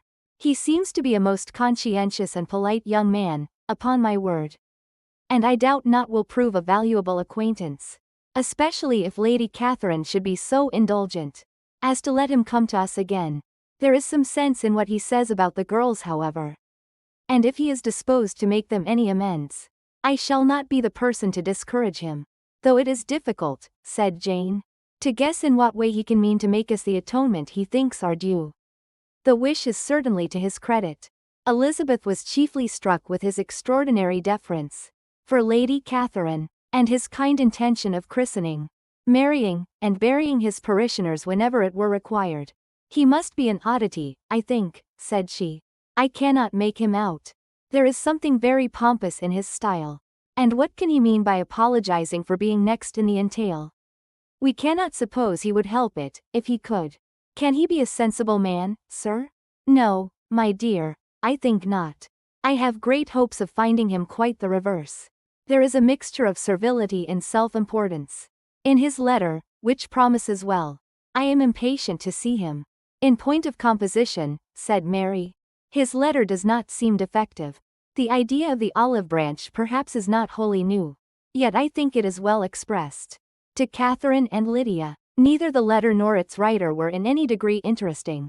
It was next to impossible that their cousin should come in a scarlet coat. And it was now some weeks since they had received pleasure from the society of a man in any other color. As for their mother, Mr. Collins's letter had done away much of her ill will, and she was preparing to see him with a degree of composure which astonished her husband and daughters. Mr. Collins was punctual to his time, and was received with great politeness by the whole family. Mr. Bennet indeed said little, but the ladies were ready enough to talk, and Mr. Collins seemed neither in need of encouragement, nor inclined to be silent himself. He was a tall, heavy-looking young man of 25. His air was grave and stately, and his manners were very formal. He had not been long seated before he complimented Mrs. Bennet on having so fine a family of daughters. Said he had heard much of their beauty, but that, in this instance, fame had fallen short of the truth. And added, that he did not doubt her, seeing them all in due time well disposed of in marriage. This gallantry was not much to the taste of some of his hearers. But Mrs. Bennet, who quarrelled with no compliments, answered most readily. You are very kind, sir, I am sure. And I wish with all my heart it may prove so. For else they will be destitute enough. Things are settled so oddly. You allude perhaps to the entail of this estate. Ah, sir, I do indeed. It is a grievous affair to my poor girls, you must confess. Not that I mean to find fault with you, for such things I know are all chance in this world. There is no knowing how estates will go when once they come to be entailed. I am very sensible, madam, of the hardship to my fair cousins, and could say much on the subject, but that I am cautious of appearing forward and precipitate. But I can assure the young ladies that I come prepared to admire them. At present I will not say more, but perhaps when we are better acquainted. He was interrupted by a summons to dinner, and the girls smiled on each other. They were not the only objects of Mr. Collins's admiration. The hall, the dining room, and all its furniture were examined and praised. And his commendation of everything would have touched Mrs. Bennet's heart, but for the mortifying supposition of his viewing it all as his own future property. The dinner too in its turn was highly admired, and he begged to know to which of his fair cousins the excellence of its cookery was owing. But here he was set right by Mrs. Bennet, who assured him with some asperity that they were very well able to keep a good cook, and that her daughters had nothing to do in the kitchen. He begged pardon for having displeased her. In a softened tone she declared herself not at all offended, but he continued to apologize for about a quarter of an hour. Chapter 14. During dinner, Mr. Bennet scarcely spoke at all, but when the servants were withdrawn, he thought it time to have some conversation with his guest, and therefore started a subject in which he expected him to shine, by observing that he seemed very fortunate in his patroness. Lady Catherine de Bourgh's attention to his wishes, and consideration for his comfort, appeared very remarkable. Mr. Bennet could not have chosen better. Mr. Collins was eloquent in her praise. The subject elevated him to more than usual solemnity of manner, and with a most important aspect he protested that he had never in his life witnessed such behavior in a person of rank, such affability and condescension, as he had himself experienced from Lady Catherine. She had been graciously pleased to approve of both the discourses, which he had already had the honor of preaching before her. She had also asked him twice to dine at Rosings, and had sent for him only the Saturday before, to make up her pool of quadrille in the evening. Lady Catherine was reckoned proud by many people he knew, but he had never seen anything but affability in her. She had always spoken to him as she would to any other gentleman. She made not the smallest objection to his joining in the society of the neighborhood, nor to his leaving his parish occasionally for a week or two, to visit his relations. She had even condescended to advise him to marry as soon as he could, provided he chose with discretion, and had once paid him a visit in his humble parsonage, where she had perfectly approved all the alterations he had been making, and had even vouchsafed to suggest some herself. Some shelves in the closets upstairs. That is all very proper and civil, I am sure, said Mrs. Bennet. And I dare say she is a very agreeable woman. It is a pity that great ladies in general are not more like her. Does she live near you, sir? The garden in which stands my humble abode is separated only by a lane from Rosings Park, her ladyship's residence. I think you said she was a widow, sir? Has she any family? She has one only daughter, the heiress of Rosings, and of very extensive property. Ah, cried Mrs. Bennet, shaking her head. Then she is better off than many girls. And what sort of young lady is she? Is she handsome? She is a most charming young lady indeed. Lady Catherine herself says that in point of true beauty, Miss de Bourgh is far superior to the handsomest of her sex, because there is that in her features which marks the young woman of distinguished birth. She is unfortunately of a sickly constitution, which has prevented her making that progress in many accomplishments, which she could not otherwise have failed of, as I am informed by the lady who superintended her education, and who still resides with them. But she is perfectly amiable, and often condescends to drive by my humble abode in her little phaeton and ponies. Has she been presented? I do not remember her name among the ladies at court. Her indifferent state of health unhappily prevents her being in town, and by that means, as I told Lady Catherine myself one day, has deprived the British court of its brightest ornament. Her ladyship seemed pleased with the idea, and you may imagine that I am happy on every occasion to offer those little delicate compliments which are always acceptable to ladies. I have more than once observed to Lady Catherine that her charming daughter seemed born to be a duchess, and that the most elevated rank, instead of giving her consequence, would be adorned by her. These are the kind of little things which please her ladyship, and it is a sort of attention which I conceive myself peculiarly bound to pay. You judge very properly, said Mr. Bennet, and it is happy for you that you possess the talent of flattering with delicacy. May I ask whether these pleasing attentions proceed from the impulse of the moment, or are the result of previous study? They arise chiefly from what is passing at the time, and though I sometimes amuse myself with suggesting and arranging such little elegant compliments as may be adapted to ordinary occasions, I always wish to give them as unstudied an air as possible. Mr. Bennet's expectations were fully answered. His cousin was as absurd as he had hoped, and he listened to him with the keenest enjoyment, maintaining at the same time the most resolute composure of countenance, and except in an occasional glance at Elizabeth, requiring no partner in his pleasure. By tea time, however, the dose had been enough, and Mr. Bennet was glad to take his guest into the drawing-room again, and when tea was over, glad to invite him to read aloud to the ladies.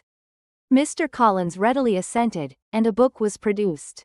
But on beholding it, for everything announced it to be from a circulating library, he started back, and begging pardon, protested that he never read novels. Kitty stared at him, and Lydia exclaimed. Other books were produced, and after some deliberation he chose Fordyce's Sermons. Lydia gaped as he opened the volume, and before he had, with very monotonous solemnity, read 3 pages, she interrupted him with, "Do you know, Mamma, that my Uncle Phillips talks of turning away Richard? And if he does, Colonel Forster will hire him. My aunt told me so herself on Saturday. I shall walk to Meryton tomorrow to hear more about it, and to ask when Mr. Denny comes back from town." Lydia was bid by her 2 eldest sisters to hold her tongue. But Mr. Collins, much offended, laid aside his book, and said, "I have often observed how little young ladies are interested by books of a serious stamp, though written solely for their benefit. It amazes me, I confess. For certainly, there can be nothing so advantageous to them as instruction. But I will no longer importune my young cousin." Then turning to Mr. Bennet, he offered himself as his antagonist at backgammon. Mr. Bennet accepted the challenge, observing that he acted very wisely in leaving the girls to their own trifling amusements. Mrs. Bennet and her daughters apologized most civilly for Lydia's interruption, and promised that it should not occur again, if he would resume his book. But Mr. Collins, after assuring them that he bore his young cousin no ill will, and should never resent her behavior as any affront, seated himself at another table with Mr. Bennet, and prepared for backgammon. Pride and Prejudice. Chapter 15. Mr. Collins was not a sensible man, and the deficiency of nature had been but little assisted by education or society, the greatest part of his life having been spent under the guidance of an illiterate and miserly father. And though he belonged to one of the universities, he had merely kept the necessary terms, without forming at it any useful acquaintance. The subjection in which his father had brought him up had given him originally great humility of manner, but it was now a good deal counteracted by the self-conceit of a weak head. Living in retirement, and the consequential feelings of early and unexpected prosperity, a fortunate chance had recommended him to Lady Catherine de Bourgh, when the living of Hunsford was vacant, and the respect which he felt for her high rank, and his veneration for her as his patroness, mingling with a very good opinion of himself, of his authority as a clergyman, and his rights as a rector, made him altogether a mixture of pride and obsequiousness, self-importance and humility. Having now a good house and very sufficient income, he intended to marry. And in seeking a reconciliation with the Longbourn family he had a wife in view, as he meant to choose one of the daughters, if he found them as handsome and amiable as they were represented by common report. This was his plan of amends, of atonement, for inheriting their father's estate. And he thought it an excellent one, full of eligibility and suitableness, and excessively generous and disinterested on his own part. His plan did not vary on seeing them. Miss Bennet's lovely face confirmed his views, and established all his strictest notions of what was due to seniority. And for the first evening she was his settled choice. The next morning, however, made an alteration, for in a quarter of an hour's tête-à-tête with Mrs. Bennet before breakfast, a conversation beginning with his parsonage house, and leading naturally to the avowal of his hopes that a mistress for it might be found at Longbourn, produced from her, amid very complaisant smiles and general encouragement, a caution against the very Jane he had fixed on. As to her younger daughters she could not take upon her to say. She could not positively answer. But she did not know of any prepossession. Her eldest daughter, she must just mention, she felt it incumbent on her to hint, was likely to be very soon engaged. Mr. Collins had only to change from Jane to Elizabeth, and it was soon done. Done while Mrs. Bennet was stirring the fire. Elizabeth, equally next to Jane in birth and beauty, succeeded her of course. Mrs. Bennet treasured up the hint, and trusted that she might soon have 2 daughters married, and the man whom she could not bear to speak of the day before, was now high in her good graces. Lydia's intention of walking to Meryton was not forgotten. Every sister except Mary agreed to go with her, and Mr. Collins was to attend them, at the request of Mr. Bennet, who was most anxious to get rid of him, and have his library to himself. For thither Mr. Collins had followed him after breakfast, and there he would continue, nominally engaged with one of the largest folios in the collection, but really talking to Mr. Bennet, with little cessation, of his house and garden at Hunsford. Such doings discomposed Mr. Bennet exceedingly. In his library he had been always sure of leisure and tranquillity, and though prepared, as he told Elizabeth, to meet with folly and conceit in every other room in the house, he was used to be free from them there. His civility, therefore, was most prompt in inviting Mr. Collins to join his daughters in their walk, and Mr. Collins, being in fact much better fitted for a walker than a reader, was extremely well pleased to close his large book, and go in pompous nothings on his side, and civil assents on that of his cousins.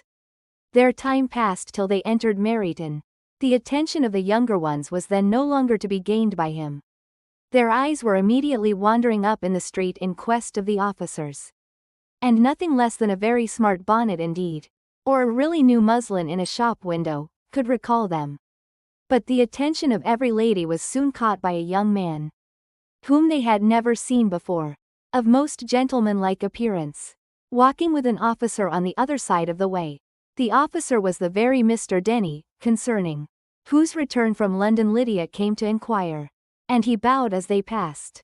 All were struck with the stranger's air, all wondered who he could be.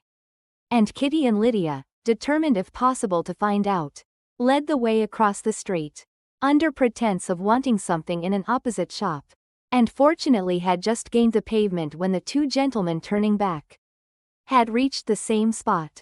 Mr. Denny addressed them directly, and entreated permission to introduce his friend, Mr. Wickham, who had returned with him the day before from town, and he was happy to say had accepted a commission in their corps. This was exactly as it should be, for the young man wanted only regimentals to make him completely charming. His appearance was greatly in his favor. He had all the best part of beauty, a fine countenance, a good figure, and very pleasing address. The introduction was followed up on his side by a happy readiness of conversation, a readiness at the same time perfectly correct and unassuming, and the whole party were still standing and talking together very agreeably, when the sound of horses drew their notice, and Darcy and Bingley were seen riding down the street. On distinguishing the ladies of the group, the two gentlemen came directly towards them, and began the usual civilities. Bingley was the principal spokesman, and Miss Bennet the principal object. He was then, he said, on his way to Longbourn on purpose to inquire after her. Mr. Darcy corroborated it with a bow, and was beginning to determine not to fix his eyes on Elizabeth, when they were suddenly arrested by the sight of the stranger, and Elizabeth, happening to see the countenance of both as they looked at each other, was all astonishment at the effect of the meeting. Both changed color, one looked white, the other red. Mr. Wickham, after a few moments, touched his hat, a salutation which Mr. Darcy just deigned to return. What could be the meaning of it? It was impossible to imagine. It was impossible not to long to know. In another minute Mr. Bingley, but without seeming to have noticed what passed, took leave and rode on with his friend. Mr. Denny and Mr. Wickham walked with the young ladies to the door of Mr. Phillips's house, and then made their bows, in spite of Miss Lydia's pressing entreaties that they would come in, and even in spite of Mrs. Phillips throwing up the parlor window and loudly seconding the invitation. Mrs. Phillips was always glad to see her nieces, and the two eldest, from their recent absence, were particularly welcome, and she was eagerly expressing her surprise at their sudden return home, which, as their own carriage had not fetched them, she should have known nothing about, if she had not happened to see Mr. Jones's shopboy in the street, who had told her that they were not to send any more drafts to Netherfield, because the Miss Bennets were come away. When her civility was claimed towards Mr. Collins by Jane's introduction of him, she received him with her very best politeness, which he returned with as much more, apologizing for his intrusion, without any previous acquaintance with her, which he could not help flattering himself, however, might be justified by his relationship to the young ladies who introduced him to her notice. Mrs. Phillips was quite awed by such an excess of good breeding, but her contemplation of one stranger was soon put an end to by exclamations and inquiries about the other, of whom, however, she could only tell her nieces what they already knew, that Mr. Denny had brought him from London, and that he was to have a lieutenant's commission in the shire. She had been watching him the last hour, she said, as he walked up and down the street, and had Mr. Wickham appeared, Kitty and Lydia would certainly have continued the occupation, but unluckily no one passed the windows now except a few of the officers, who in comparison with the stranger, were become stupid, disagreeable fellows. Some of them were to dine with the Phillipses the next day, and their aunt promised to make her husband call on Mr. Wickham, and give him an invitation also, if the family from Longbourn would come in the evening. This was agreed to, and Mrs. Phillips protested that they would have a nice, comfortable, noisy game of lottery tickets, and a little bit of hot supper afterwards. The prospect of such delights was very cheering, and they parted in mutual good spirits. Mr. Collins repeated his apologies in quitting the room, and was assured with unwearying civility that they were perfectly needless. As they walked home, Elizabeth related to Jane what she had seen pass between the two gentlemen, but though Jane would have defended either or both, had they appeared to be wrong, she could no more explain such behavior than her sister. Mr. Collins, on his return highly gratified Mrs. Bennet by admiring Mrs. Phillips's manners and politeness.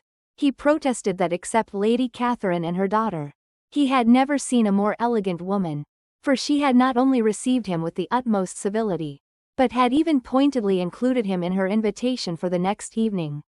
Although utterly unknown to her before, something he supposed might be attributed to his connection with them, but yet he had never met with so much attention in the whole course of his life. Chapter 16. As no objection was made to the young people's engagement with their aunt, and all Mr. Collins's scruples of leaving Mr. and Mrs. Bennet for a single evening during his visit were most steadily resisted, the coach conveyed him and his 5 cousins at a suitable hour to Meryton, and the girls had the pleasure of hearing, as they entered the drawing-room, that Mr. Wickham had accepted their uncle's invitation, and was then in the house.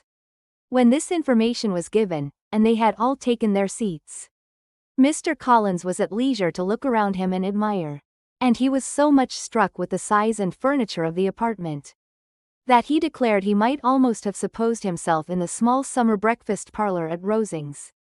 A comparison that did not at first convey much gratification, but when Mrs. Phillips understood from him what Rosings was, and who was its proprietor, when she had listened to the description of only one of Lady Catherine's drawing-rooms, and found that the chimney-piece alone had cost £800, she felt all the force of the compliment, and would hardly have resented a comparison with the housekeeper's room, in describing to her all the grandeur of Lady Catherine and her mansion, with occasional digressions in praise of his own humble abode, and the improvements it was receiving.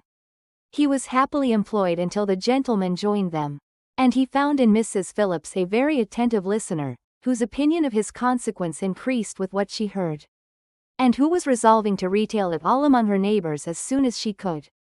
To the girls, who could not listen to their cousin, and who had nothing to do but to wish for an instrument, and examine their own indifferent imitations of china on the mantelpiece, the interval of waiting appeared very long.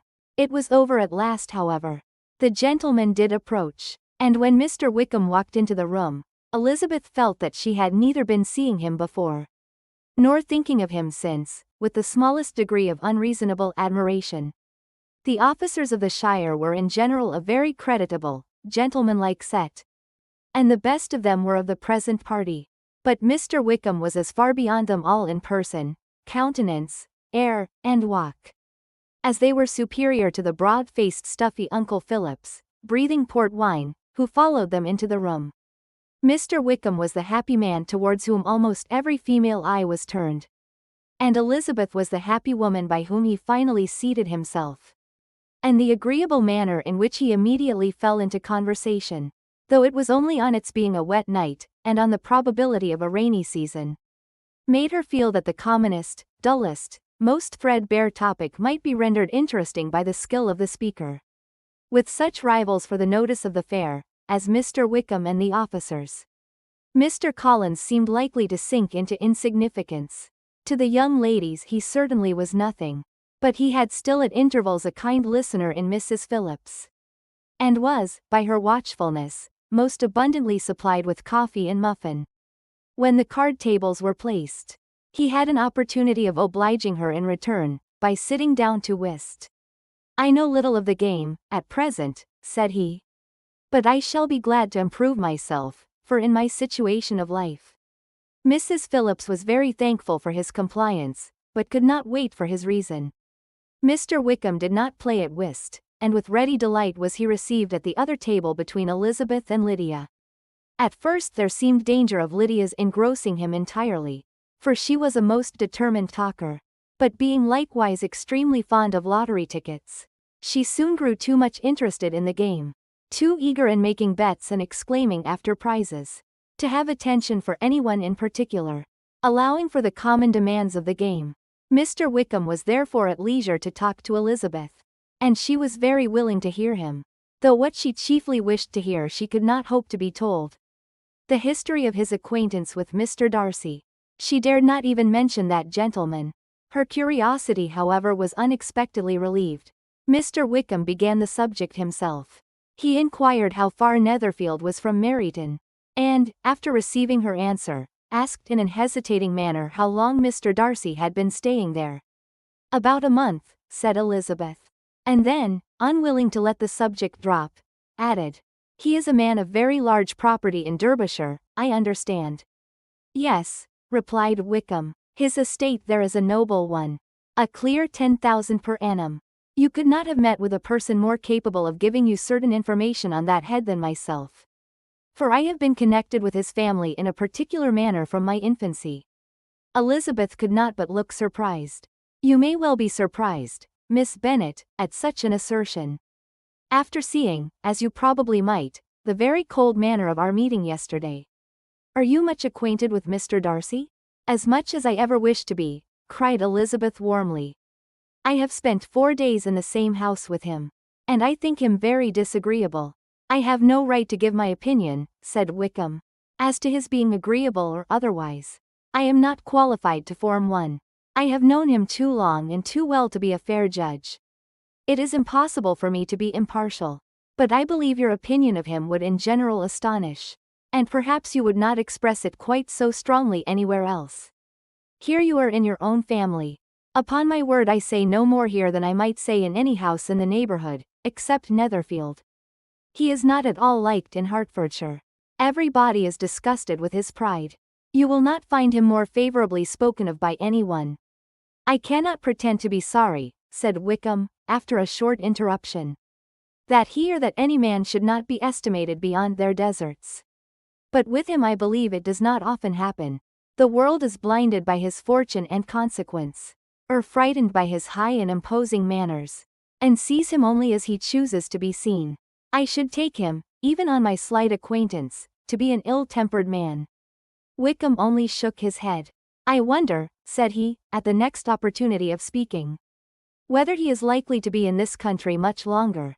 I do not at all know. But I heard nothing of his going away when I was at Netherfield. I hope your plans in favour of the Shire will not be affected by his being in the neighbourhood." "Oh, no, it is not for me to be driven away by Mr. Darcy. If he wishes to avoid seeing me, he must go. We are not on friendly terms, and it always gives me pain to meet him. But I have no reason for avoiding him but what I might proclaim to all the world. A sense of very great ill-usage, and most painful regrets at his being what he is. His father, Miss Bennet, the late Mr. Darcy, was one of the best men that ever breathed. And the truest friend I ever had. And I can never be in company with this Mr. Darcy without being grieved to the soul by 1,000 tender recollections. His behaviour to myself has been scandalous. But I verily believe I could forgive him anything and everything, rather than his disappointing the hopes and disgracing the memory of his father." Elizabeth found the interest of the subject increase, and listened with all her heart. But the delicacy of it prevented farther inquiry. Mr. Wickham began to speak on more general topics. Meryton, the neighbourhood, the society, appearing highly pleased with all that he had yet seen. And speaking of the latter especially, with gentle but very intelligible gallantry. "It was the prospect of constant society, and good society," he added, "which was my chief inducement to enter the Shire. I knew it to be a most respectable, agreeable corps, and my friend Denny tempted me farther by his account of their present quarters, and the very great attentions and excellent acquaintance Meryton had procured them. Society, I own, is necessary to me. I have been a disappointed man, and my spirits will not bear solitude. I must have employment and society. A military life is not what I was intended for, but circumstances have now made it eligible. The church ought to have been my profession. I was brought up for the church, and I should at this time have been in possession of a most valuable living, had it pleased the gentleman we were speaking of just now. Indeed, yes, the late Mr. Darcy bequeathed me the next presentation of the best living in his gift. He was my godfather, and excessively attached to me. I cannot do justice to his kindness. He meant to provide for me amply, and thought he had done it. But when the living fell, it was given elsewhere." "Good heavens!" cried Elizabeth. "But how could that be? How could his will be disregarded? Why did not you seek legal redress?" "There was just such an informality in the terms of the bequest as to give me no hope from law. A man of honour could not have doubted the intention. But Mr. Darcy chose to doubt it, or to treat it as a merely conditional recommendation. and to assert that I had forfeited all claim to it by extravagance, imprudence, in short anything or nothing. Certain it is, that the living became vacant 2 years ago, exactly as I was of an age to hold it, and that it was given to another man. And no less certain is it, that I cannot accuse myself of having really done anything to deserve to lose it. I have a warm, unguarded temper, and I may perhaps have sometimes spoken my opinion of him, and to him, too freely. I can recall nothing worse. But the fact is, that we are very different sort of men, and that he hates me. This is quite shocking. He deserves to be publicly disgraced. Some time or other he will be. But it shall not be by me. Till I can forget his father, I can never defy or expose him. Elizabeth honored him for such feelings, and thought him handsomer than ever as he expressed them. But what, said she, after a pause, can have been his motive? What can have induced him to behave so cruelly? A thorough, determined dislike of me. A dislike which I cannot but attribute in some measure to jealousy. Had the late Mr. Darcy liked me less, his son might have borne with me better. But his father's uncommon attachment to me irritated him, I believe, very early in life. He had not a temper to bear the sort of competition in which we stood. The sort of preference which was often given me. I had not thought Mr. Darcy so bad as this. Though I have never liked him, I had not thought so very ill of him. I had supposed him to be despising his fellow creatures in general, but did not suspect him of descending to such malicious revenge, such injustice, such inhumanity as this. After a few minutes' reflection, however, she continued, I do remember his boasting one day, at Netherfield, of the implacability of his resentments, of his having an unforgiving temper. His disposition must be dreadful. I will not trust myself on the subject, replied Wickham. I can hardly be just to him. Elizabeth was again deep in thought, and after a time exclaimed, to treat in such a manner, the godson, the friend, the favorite of his father. She could have added, a young man too, like you, whose very countenance may vouch for your being amiable. But she contented herself with, and one, too, who had probably been his own companion from childhood. Connected together, as I think you said, in the closest manner. We were born in the same parish, within the same park. The greatest part of our youth was passed together.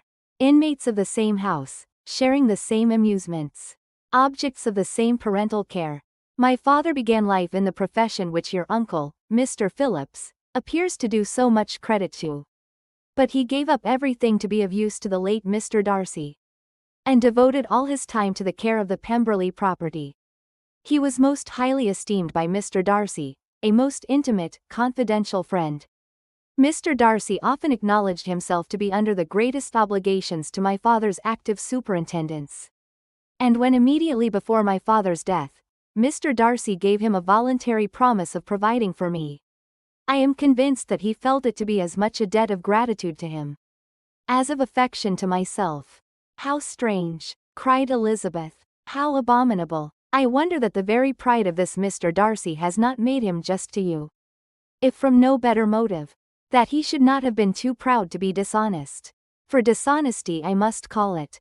It is wonderful, replied Wickham. For almost all his actions may be traced to pride. And pride has often been his best friend. It has connected him nearer with virtue than any other feeling. But we are none of us consistent. And in his behavior to me, there were stronger impulses even than pride. Can such abominable pride as his have ever done him good? Yes. It has often led him to be liberal and generous, to give his money freely, to display hospitality, to assist his tenants, and relieve the poor. Family pride, and filial pride, for he is very proud of what his father was, have done this. Not to appear to disgrace his family, to degenerate from the popular qualities, or lose the influence of the Pemberley house, is a powerful motive. He has also brotherly pride, which with some brotherly affection, makes him a very kind and careful guardian of his sister. And you will hear him generally cried up as the most attentive and best of brothers. What sort of a girl is Miss Darcy? He shook his head. I wish I could call her amiable. It gives me pain to speak ill of a Darcy. But she is too much like her brother, very, very proud. As a child, she was affectionate and pleasing, and extremely fond of me. and I have devoted hours and hours to her amusement. But she is nothing to me now.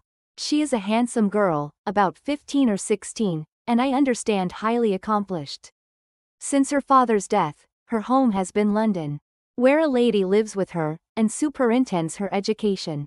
After many pauses and many trials of other subjects, Elizabeth could not help reverting once more to the first, and saying, I am astonished at his intimacy with Mr. Bingley.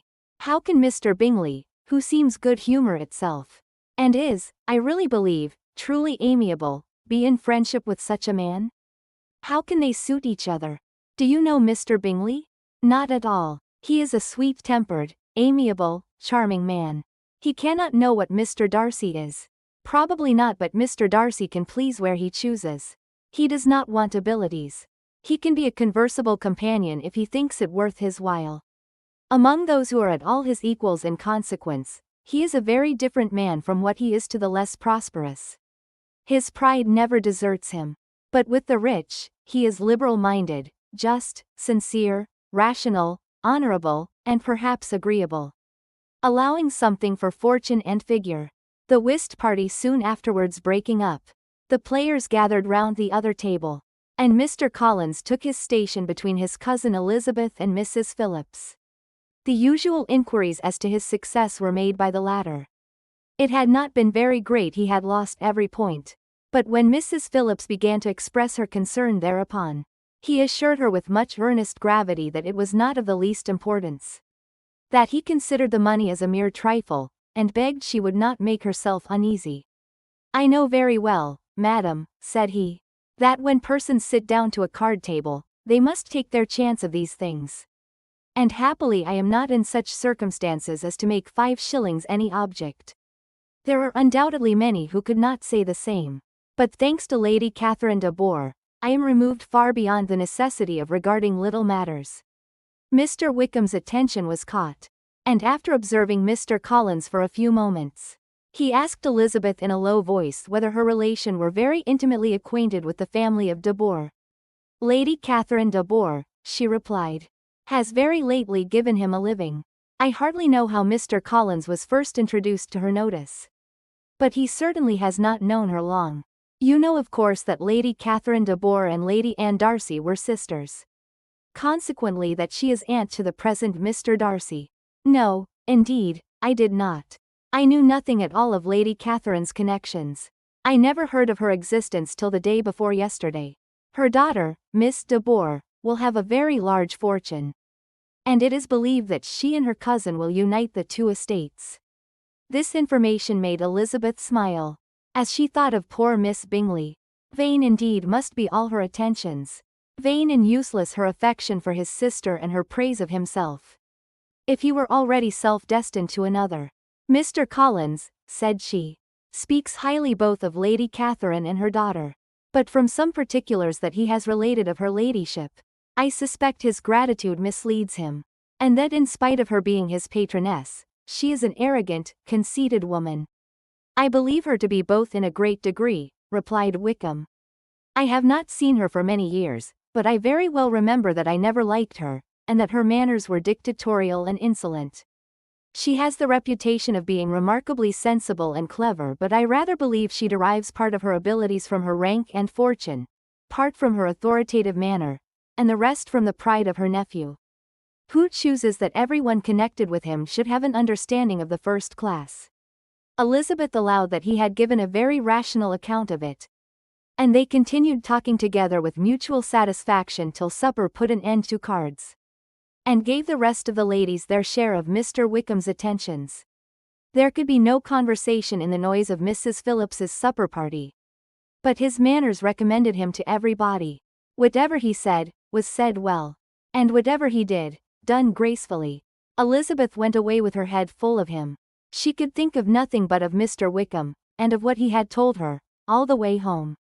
But there was not time for her even to mention his name as they went, for neither Lydia nor Mr. Collins were once silent. Lydia talked incessantly of lottery tickets, of the fish she had lost and the fish she had won. And Mr. Collins, in describing the civility of Mr. and Mrs. Phillips, protesting that he did not in the least regard his losses at whist. enumerating all the dishes at supper, and repeatedly fearing that he crowed at his cousins, had more to say than he could well manage before the carriage stopped at Longbourn House. Pride and Prejudice. Chapter 17. Elizabeth related to Jane the next day what had passed between Mr. Wickham and herself. Jane listened with astonishment and concern. She knew not how to believe that Mr. Darcy could be so unworthy of Mr. Bingley's regard. And yet, it was not in her nature to question the veracity of a young man of such amiable appearance as Wickham. The possibility of his having really endured such unkindness was enough to interest all her tender feelings, and nothing therefore remained to be done, but to think well of them both, to defend the conduct of each, and throw into the account of accident or mistake whatever could not be otherwise explained. They have both, said she, been deceived, I dare say, in some way or other, of which we can form no idea. Interested people have perhaps misrepresented each to the other. It is, in short, impossible for us to conjecture the causes or circumstances which may have alienated them, without actual blame on either side. Very true, indeed. And now, my dear Jane, what have you got to say in behalf of the interested people, who have probably been concerned in the business? Do clear them too, or we shall be obliged to think ill of somebody. Laugh as much as you choose, but you will not laugh me out of my opinion. My dearest Lizzie, do but consider in what a disgraceful light it places Mr. Darcy. To be treating his father's favourite in such a manner. One, whom his father had promised to provide for. It is impossible. No man of common humanity, no man who had any value for his character, could be capable of it. Can his most intimate friends be so excessively deceived in him? Oh no, I can much more easily believe Mr. Bingley's being imposed on, than that Mr. Wickham should invent such a history of himself as he gave me last night. Names, facts, everything mentioned without ceremony. If it be not so, let Mr. Darcy contradict it. Besides, there was truth in his looks. It is difficult indeed, it is distressing. One does not know what to think. I beg your pardon. One knows exactly what to think. But Jane could think with certainty on only one point. That Mr. Bingley, if he had been imposed on, would have much to suffer when the affair became public. The two young ladies were summoned from the shrubbery, where this conversation passed, by the arrival of some of the very persons of whom they had been speaking. Mr. Bingley and his sisters came to give their personal invitation for the long-expected ball at Netherfield, which was fixed for the following Tuesday. The two ladies were delighted to see their dear friend again, called it an age since they had met, and repeatedly asked what she had been doing with herself since their separation. To the rest of the family they paid little attention, avoiding Mrs. Bennet as much as possible, saying not much to Elizabeth, and nothing at all to the others. They were soon gone again, rising from their seats with an activity which took their brother by surprise, and hurrying off as if eager to escape from Mrs. Bennet's civilities. The prospect of the Netherfield ball was extremely agreeable to every female of the family.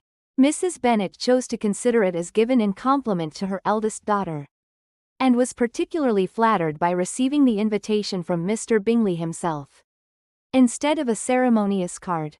Jane pictured to herself a happy evening in the society of her two friends, and the attentions of their brother, and Elizabeth thought with pleasure of dancing a great deal with Mr. Wickham, and of seeing a confirmation of everything in Mr. Darcy's looks and behaviour.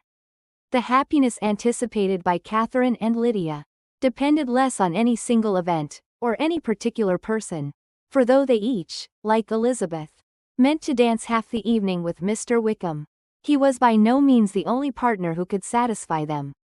And a ball was at any rate, a ball. And even Mary could assure her family that she had no disinclination for it. While I can have my mornings to myself, said she, it is enough. I think it no sacrifice to join occasionally in evening engagements. Society has claims on us all, and I profess myself one of those who consider intervals of recreation and amusement as desirable for everybody. Elizabeth's spirits were so high on the occasion, that though she did not often speak unnecessarily to Mr. Collins, she could not help asking him whether he intended to accept Mr. Bingley's invitation, and if he did, whether he would think it proper to join in. the evening's amusement, and she was rather surprised to find that he entertained no scruple whatever on that head, and was very far from dreading a rebuke, either from the Archbishop, or Lady Catherine de Bourgh, by venturing to dance. "I am by no means of opinion, I assure you," said he, "that a ball of this kind, given by a young man of character, to respectable people, can have any evil tendency. And I am so far from objecting to dancing myself, that I shall hope to be honored with the hands of all my fair cousins in the course of the evening. And I take this opportunity of soliciting yours, Miss Elizabeth, for the 2 first dances especially, a preference which I trust my cousin Jane will attribute to the right cause, and not to any disrespect for her." Elizabeth felt herself completely taken in. She had fully proposed being engaged by Wickham for those very dances, and to have Mr. Collins instead. Her liveliness had been never worse timed. There was no help for it, however. Mr. Wickham's happiness and her own was perforce delayed a little longer, and Mr. Collins's proposal accepted with as good a grace as she could. She was not the better pleased with his gallantry, from the idea it suggested of something more. It now first struck her, that she was selected from among her sisters as worthy of being the mistress of Hunsford Parsonage, and of assisting to form a quadrille table at Rosings, in the absence of more eligible visitors. The idea soon reached to conviction, as she observed his increasing civilities toward herself, and heard his frequent attempt at a compliment on her wit and vivacity. And though more astonished than gratified herself by this effect of her charms, it was not long before her mother gave her to understand that the probability of their marriage was exceedingly agreeable to her. Elizabeth, however, did not choose to take the hint, being well aware that a serious dispute must be the consequence of any reply. Mr. Collins might never make the offer, and till he did, it was useless to quarrel about him. If there had not been a Netherfield ball to prepare for and talk of, the younger Miss Bennets would have been in a pitiable state at this time. For from the day of the invitation, to the day of the ball, there was such a succession of rain as prevented their walking to Meryton once. No aunt, no officers, no news could be sought after. The very shoe roses for Netherfield were got by proxy. Even Elizabeth might have found some trial of her patience in weather, which totally suspended the improvement of her acquaintance with Mr. Wickham, and nothing less than a dance on Tuesday could have made such a Friday, Saturday, Sunday and Monday endurable to Kitty and Lydia. Chapter 18. Till Elizabeth entered the drawing-room at Netherfield and looked in vain for Mr. Wickham among the cluster of red coats there assembled. A doubt of his being present had never occurred to her. The certainty of meeting him had not been checked by any of those recollections that might not unreasonably have alarmed her. She had dressed with more than usual care, and prepared in the highest spirits for the conquest of all that remained unsubdued of his heart, trusting that it was not more than might be won in the course of the evening. But in an instant arose the dreadful suspicion of his being purposely omitted for Mr. Darcy's pleasure in the Bingleys' invitation to the officers.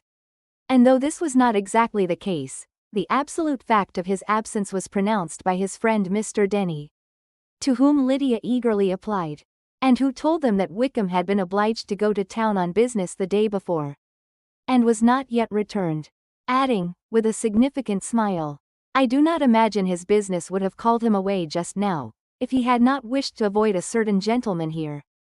This part of his intelligence, though unheard by Lydia, was caught by Elizabeth, and as it assured her that Darcy was not less answerable for Wickham's absence than if her first surmise had been just, every feeling of displeasure against the former was so sharpened by immediate disappointment, that she could hardly reply with tolerable civility to the polite inquiries which he directly afterwards approached to make. Attention, forbearance, patience with Darcy, was injury to Wickham. She was resolved against any sort of conversation with him, and turned away with a degree of ill humor, which she could not wholly surmount even in speaking to Mr. Bingley, whose blind partiality provoked her. But Elizabeth was not formed for ill humor, and though every prospect of her own was destroyed for the evening, it could not dwell long on her spirits, and having told all her griefs to Charlotte Lucas, whom she had not seen for a week, she was soon able to make a voluntary transition to the oddities of her cousin, and to point him out to her particular notice. The 2 first dances, however, brought a return of distress. They were dances of mortification. Mr. Collins, awkward and solemn, apologizing instead of attending, and often moving wrong without being aware of it, gave her all the shame and misery which a disagreeable partner for a couple of dances can give. The moment of her release from him was ecstasy. She danced next with an officer, and had the refreshment of talking of Wickham, and of hearing that he was universally liked. When those dances were over she returned to Charlotte Lucas, and was in conversation with her, when she found herself suddenly addressed by Mr. Darcy, who took her so much by surprise in his application for her hand, that, without knowing what she did, she accepted him. He walked away again immediately, and she was left to fret over her own want of presence of mind. Charlotte tried to console her. "I dare say you will find him very agreeable." "Heaven forbid. That would be the greatest misfortune of all. To find a man agreeable whom one is determined to hate. Do not wish me such an evil." When the dancing recommenced, however, and Darcy approached to claim her hand, Charlotte could not help cautioning her in a whisper not to be a simpleton, and allow her fancy for Wickham to make her appear unpleasant in the eyes of a man of 10 times his consequence. Elizabeth made no answer, and took her place in the set. Amazed at the dignity to which she was arrived in being allowed to stand opposite to Mr. Darcy, and reading in her neighbours' looks their equal amazement in beholding it, they stood for some time without speaking a word, and she began to imagine that their silence was to last through the 2 dances, and at first was resolved not to break it, till suddenly fancying that it would be the greater punishment to her partner to oblige him to talk, she made some slight observation on the dance. He replied, and was again silent. After a pause of some minutes she addressed him a second time with, "It is your turn to say something now, Mr. Darcy. I talked about the dance, and you ought to make some kind of remark on the size of the room, or the number of couples." He smiled, and assured her that whatever she wished him to say should be said. "Very well. That reply will do for the present. Perhaps by and by I may observe that private balls are much pleasanter than public ones. But now we may be silent." "Do you talk by rule then, while you are dancing?" "Sometimes. One must speak a little, you know. It would look odd to be entirely silent for half an hour together. And yet for the advantage of some, conversation ought to be so arranged as that they may have the trouble of saying as little as possible." "Are you consulting your own feelings in the present case, or do you imagine that you are gratifying mine?" "Both," replied Elizabeth archly. "For I have always seen a great similarity in the turn of our minds. We are each of an unsocial, taciturn disposition, unwilling to speak, unless we expect to say something that will amaze the whole room, and be handed down to posterity with all the éclat of a proverb." "This is no very striking resemblance of your own character, I am sure," said he. "How near it may be to mine, I cannot pretend to say." "You think it a faithful portrait undoubtedly. I must not decide on my own performance." He made no answer, and they were again silent till they had gone down the dance, when he asked her if she and her sisters did not very often walk to Meryton. She answered in the affirmative, and, unable to resist the temptation, added, "When you met us there the other day, we had just been forming a new acquaintance." The effect was immediate. A deeper shade of hauteur overspread his features, but he said not a word. And Elizabeth, though blaming herself for her own weakness, could not go on. At length Darcy spoke, and in a constrained manner said, "Mr. Wickham is blessed with such happy manners as may ensure his making friends. Whether he may be equally capable of retaining them, is less certain." "He has been so unlucky as to lose your friendship," replied Elizabeth with emphasis, "and in a manner which he is likely to suffer from all his life." Darcy made no answer, and seemed desirous of changing the subject. At that moment Sir William Lucas appeared close to them, meaning to pass through the set to the other side of the room. But on perceiving Mr. Darcy he stopped with a bow of superior courtesy to compliment him on his dancing and his partner. "I have been most highly gratified indeed, my dear sir. Such very superior dancing is not often seen. It is evident that you belong to the first circles. Allow me to say, however, that your fair partner does not disgrace you, and that I must hope to have this pleasure often repeated, especially when a certain desirable event, my dear Miss Eliza, glancing at her sister and Bingley, shall take place. What congratulations will then flow in. I appeal to Mr. Darcy. But let me not interrupt you, sir. You will not thank me for detaining you from the bewitching converse of that young lady, whose bright eyes are also upbraiding me. The latter part of this address was scarcely heard by Darcy, but Sir William's allusion to his friend seemed to strike him forcibly, and his eyes were directed with a very serious expression towards Bingley and Jane, who were dancing together. Recovering himself, however, shortly, he turned to his partner, and said, Sir William's interruption has made me forget what we were talking of. I do not think we were speaking at all. Sir William could not have interrupted any two people in the room who had less to say for themselves. We have tried 2 or 3 subjects already without success. And what we are to talk of next I cannot imagine. What think you of books? Said he, smiling. Books? Oh no. I am sure we never read the same, or not with the same feelings. I am sorry you think so. But if that be the case, there can at least be no want of subject. We may compare our different opinions. No, I cannot talk of books in a ballroom. My head is always full of something else. The present always occupies you in such scenes, does it? Said he, with a look of doubt. Yes, always, she replied, without knowing what she said. For her thoughts had wandered far from the subject. As soon afterwards appeared by her suddenly exclaiming, I remember hearing you once say, Mr. Darcy, that you hardly ever forgave. That your resentment once created was unappeasable. You were very cautious, I suppose, as to its being created. I am, said he, with a firm voice. And never allow yourself to be blinded by prejudice? I hope not. It is particularly incumbent on those who never change their opinion, to be secure of judging properly at first. May I ask to what these questions tend? Merely to the illustration of your character, said she, endeavoring to shake off her gravity. I am trying to make it out. And what is your success? She shook her head. I do not get on at all. I hear such different accounts of you as puzzle me exceedingly. I can readily believe, answered he gravely, that report may vary greatly with respect to me.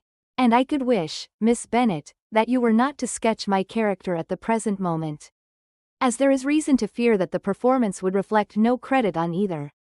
But if I do not take your likeness now, I may never have another opportunity. I would by no means suspend any pleasure of yours, he coldly replied. She said no more, and they went down the other dance and parted in silence, on each side dissatisfied, though not to an equal degree. For in Darcy's breast there was a tolerable powerful feeling towards her, which soon procured her pardon, and directed all his anger against another. They had not long separated when Miss Bingley came towards her, and with an expression of civil disdain thus accosted her. So, Miss Eliza, I hear you are quite delighted with George Wickham. Your sister has been talking to me about him, and asking me 1,000 questions. And I find that the young man forgot to tell you, among his other communications, that he was the son of old Wickham, the late Mr. Darcy's steward. Let me recommend you, however, as a friend, not to give implicit confidence to all his assertions. For as to Mr. Darcy's using him ill, it is perfectly false. For, on the contrary, he has been always remarkably kind to him. Though George Wickham has treated Mr. Darcy in a most infamous manner. I do not know the particulars, but I know very well that Mr. Darcy is not in the least to blame. That he cannot bear to hear George Wickham mentioned, and that though my brother thought he could not well avoid including him in his invitation to the officers, he was excessively glad to find that he had taken himself out of the way. His coming into the country at all is a most insolent thing indeed. And I wonder how he could presume to do it. I pity you, Miss Eliza, for this discovery of your favourite's guilt. But really considering his descent, one could not expect much better. His guilt and his descent appear by your account to be the same, said Elizabeth angrily. For I have heard you accuse him of nothing worse than of being the son of Mr. Darcy's steward. And of that, I can assure you, he informed me himself. I beg your pardon, replied Miss Bingley, turning away with a sneer. Excuse my interference. It was kindly meant. Insolent girl, said Elizabeth to herself. You are much mistaken if you expect to influence me by such a paltry attack as this. I see nothing in it but your own wilful ignorance and the malice of Mr. Darcy." She then sought her eldest sister, who had undertaken to make inquiries on the same subject of Bingley. Jane met her with a smile of such sweet complacency, a glow of such happy expression, as sufficiently marked how well she was satisfied with the occurrences of the evening. Elizabeth instantly read her feelings, and at that moment solicitude for Wickham, resentment against his enemies, and everything else gave way before the hope of Jane's being in the fairest way for happiness. "I want to know," said she, with a countenance no less smiling than her sister's, "what you have learnt about Mr. Wickham. But perhaps you have been too pleasantly engaged to think of any third person. In which case you may be sure of my pardon." "No," replied Jane, "I have not forgotten him, but I have nothing satisfactory to tell you. Mr. Bingley does not know the whole of his history, and is quite ignorant of the circumstances which have principally offended Mr. Darcy. But he will vouch for the good conduct, the probity and honour of his friend, and is perfectly convinced that Mr. Wickham has deserved much less attention from Mr. Darcy than he has received. And I am sorry to say that by his account as well as his sister's, Mr. Wickham is by no means a respectable young man. I am afraid he has been very imprudent, and has deserved to lose Mr. Darcy's regard." "Mr. Bingley does not know Mr. Wickham himself?" "No, he never saw him till the other morning at Meryton. This account then is what he has received from Mr. Darcy. I am perfectly satisfied. But what does he say of the living?" "He does not exactly recollect the circumstances, though he has heard them from Mr. Darcy more than once. But he believes that it was left to him conditionally only." "I have not a doubt of Mr. Bingley's sincerity," said Elizabeth warmly. "But you must excuse my not being convinced by assurances only. Mr. Bingley's defence of his friend was a very able one, I dare say. But since he is unacquainted with several parts of the story, and has learnt the rest from that friend himself, I shall venture still to think of both gentlemen as I did before." She then changed the discourse to one more gratifying to each, and on which there could be no difference of sentiment. Elizabeth listened with delight to the happy, though modest hopes which Jane entertained of Bingley's regard, and said all in her power to heighten her confidence in it. On their being joined by Mr. Bingley himself, Elizabeth withdrew to Miss Lucas, to whose inquiry after the pleasantness of her last partner she had scarcely replied, before Mr. Collins came up to them and told her with great exultation that he had just been so fortunate as to make a most important discovery. "I have found out," said he, "by a singular accident, that there is now in the room a near relation of my patroness. I happened to overhear the gentleman himself mentioning to the young lady who does the honours of this house the names of his cousin, Miss de Bourgh, and of her mother Lady Catherine. How wonderfully these sort of things occur! Who would have thought of my meeting with perhaps a nephew of Lady Catherine de Bourgh in this assembly? I am most thankful that the discovery is made in time for me to pay my respects to him, which I am now going to do, and trust he will excuse my not having done it before. My total ignorance of the connection must plead my apology. You are not going to introduce yourself to Mr. Darcy?" "Indeed I am. I shall entreat his pardon for not having done it earlier. I believe him to be Lady Catherine's nephew. It will be in my power to assure him that her ladyship was quite well yesterday se'nnight." Elizabeth tried hard to dissuade him from such a scheme, assuring him that Mr. Darcy would consider his addressing him without introduction as an impertinent freedom, rather than a compliment to his aunt. That it was not in the least necessary there should be any notice on either side, and that if it were, it must belong to Mr. Darcy, the superior in consequence, to begin the acquaintance. Mr. Collins listened to her with the determined air of following his own inclination, and when she ceased speaking, replied thus: "My dear Miss Elizabeth, I have the highest opinion in the world of your excellent judgment in all matters within the scope of your understanding. But permit me to say that there must be a wide difference between the established forms of ceremony amongst the laity, and those which regulate the clergy. Forgive me leave to observe that I consider the clerical office as equal in point of dignity with the highest rank in the kingdom, provided that a proper humility of behavior is at the same time maintained. You must therefore allow me to follow the dictates of my conscience on this occasion, which leads me to perform what I look on as a point of duty. Pardon me for neglecting to profit by your advice, which on every other subject shall be my constant guide. Though in the case before us I consider myself more fitted by education and habitual study to decide on what is right than a young lady like yourself. And with a low bow he left her to attack Mr. Darcy, whose reception of his advances she eagerly watched, and whose astonishment at being so addressed was very evident. Her cousin prefaced his speech with a solemn bow, and though she could not hear a word of it, she felt as if hearing it all, and saw in the motion of his lips the words, apology, Hunsford, and Lady Catherine de Bourgh. It vexed her to see him expose himself to such a man. Mr. Darcy was eyeing him with unrestrained wonder, and when at last Mr. Collins allowed him time to speak, replied with an air of distant civility. Mr. Collins, however, was not discouraged from speaking again, and Mr. Darcy's contempt seemed abundantly increasing with the length of his second speech. And at the end of it he only made him a slight bow, and moved another way. Mr. Collins then returned to Elizabeth. I have no reason, I assure you, said he, to be dissatisfied with my reception. Mr. Darcy seemed much pleased with the attention. He answered me with the utmost civility, and even paid me the compliment of saying, that he was so well convinced of Lady Catherine's discernment as to be certain she could never bestow a favour unworthily. It was really a very handsome thought. Upon the whole, I am much pleased with him. As Elizabeth had no longer any interest of her own to pursue, she turned her attention almost entirely on her sister and Mr. Bingley. And the train of agreeable reflections which her observations gave birth to, made her perhaps almost as happy as Jane. She saw her in idea settled in that very house and all the felicity which a marriage of true affection could bestow. And she felt capable under such circumstances, of endeavouring even to like Bingley's two sisters.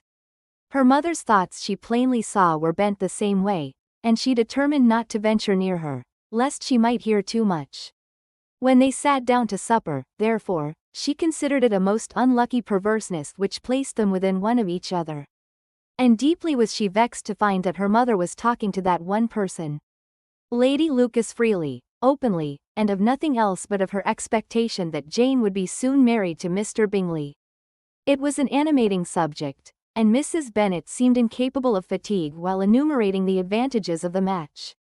His being such a charming young man, and so rich, and living but 3 miles from them, were the first points of self-gratulation. And then it was such a comfort to think how fond the two sisters were of Jane, and to be certain that they must desire the connection as much as she could do.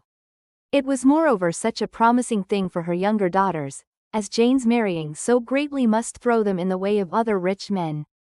And lastly, it was so pleasant at her time of life to be able to consign her single daughters to the care of their sister, that she might not be obliged to go into company more than she liked.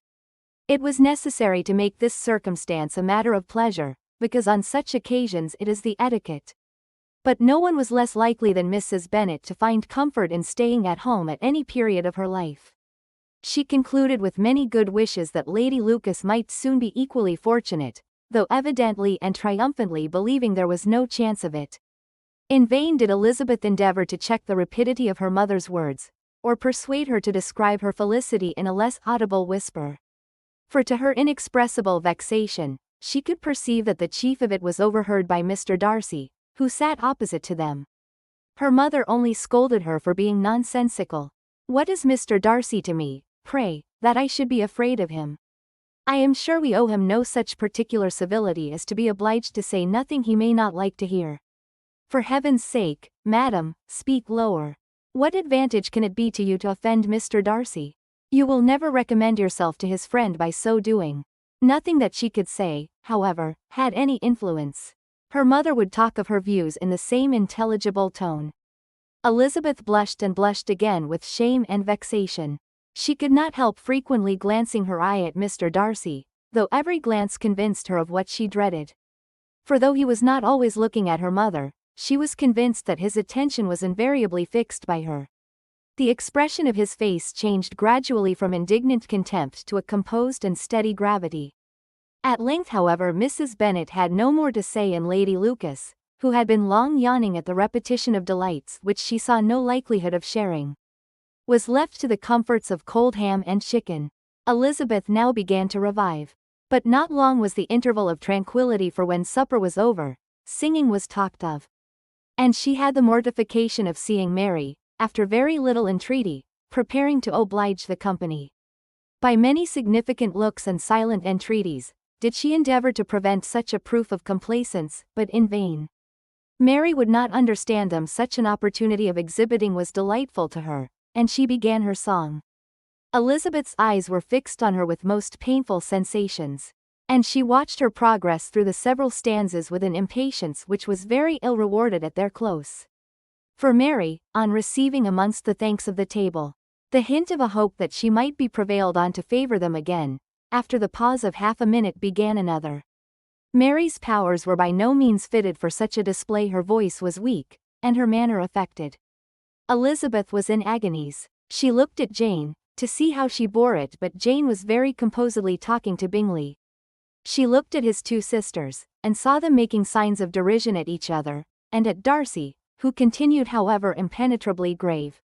She looked at her father to entreat his interference, lest Mary should be singing all night. He took the hint, and when Mary had finished her second song, said aloud, "That will do extremely well, child. You have delighted us long enough. Let the other young ladies have time to exhibit." Mary, though pretending not to hear, was somewhat disconcerted. And Elizabeth, sorry for her, and sorry for her father's speech, was afraid her anxiety had done no good. Others of the party were now applied to. "If I," said Mr. Collins, "were so fortunate as to be able to sing, I should have great pleasure, I am sure, in obliging the company with an air. For I consider music as a very innocent diversion, and perfectly compatible with the profession of a clergyman. I do not mean, however, to assert that we can be justified in devoting too much of our time to music, for there are certainly other things to be attended to. The rector of a parish has much to do. In the first place, he must make such an agreement for tithes as may be beneficial to himself and not offensive to his patron. He must write his own sermons, and the time that remains will not be too much for his parish duties, and the care and improvement of his dwelling, which he cannot be excused from making as comfortable as possible. And I do not think it of light importance that he should have attentive and conciliatory manners towards everybody, especially towards those to whom he owes his preferment. I cannot acquit him of that duty, nor could I think well of the man who should omit an occasion of testifying his respect towards anybody connected with the family." And with a bow to Mr. Darcy, he concluded his speech, which had been spoken so loud as to be heard by half the room. Many stared, many smiled, but no one looked more amused than Mr. Bennet himself, while his wife seriously commended Mr. Collins for having spoken so sensibly, and observed in a half-whisper to Lady Lucas, that he was a remarkably clever, good kind of young man. To Elizabeth it appeared, that had her family made an agreement to expose themselves as much as they could during the evening, it would have been impossible for them to play their parts with more spirit, or finer success. And happy did she think it for Bingley and her sister that some of the exhibition had escaped his notice, and that his feelings were not of a sort to be much distressed by the folly which he must have witnessed.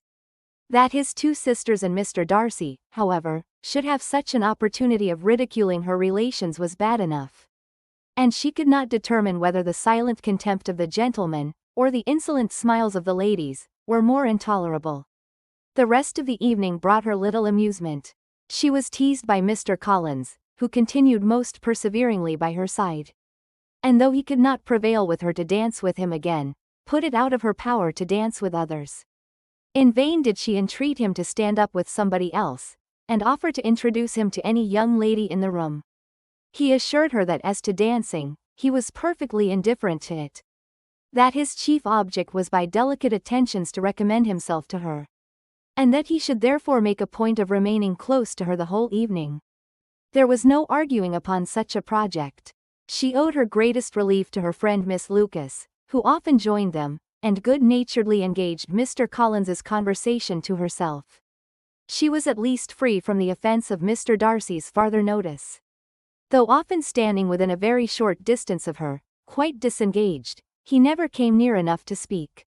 She felt it to be the probable consequence of her allusions to Mr. Wickham, and rejoiced in it. The Longbourn party were the last of all the company to depart, and by a manoeuvre of Mrs. Bennet had to wait for their carriages a quarter of an hour after everybody else was gone, which gave them time to see how heartily they were wished away by some of the family. Mrs. Hurst and her sister scarcely opened their mouths except to complain of fatigue, and were evidently impatient to have the house to themselves. They repulsed every attempt of Mrs. Bennet at conversation, and by so doing, threw a languor over the whole party, which was very little relieved by the long speeches of Mr. Collins, who was complimenting Mr. Bingley and his sisters on the elegance of their entertainment, and the hospitality and politeness which had marked their behaviour to their guests. Darcy said nothing at all. Mr. Bennet, in equal silence, was enjoying the scene. Mr. Bingley and Jane were standing together, a little detached from the rest, and talked only to each other. Elizabeth preserved as steady a silence as either Mrs. Hurst or Miss Bingley, and even Lydia was too much fatigued to utter more than the occasional exclamation of, "Lord, how tired I am," accompanied by a violent yawn. When at length they arose to take leave, Mrs. Bennet was most pressingly civil in her hope of seeing the whole family soon at Longbourn, and addressed herself particularly to Mr. Bingley, to assure him how happy he would make them by eating a family dinner with them at any time, without the ceremony of a formal invitation. Bingley was all grateful pleasure, and he readily engaged for taking the earliest opportunity of waiting on her. After his return from London, whither he was obliged to go the next day for a short time, Mrs. Bennet was perfectly satisfied and quitted the house under the delightful persuasion that, allowing for the necessary preparations of settlements, new carriages and wedding clothes, she should undoubtedly see her daughter settled at Netherfield, in the course of 3 or 4 months.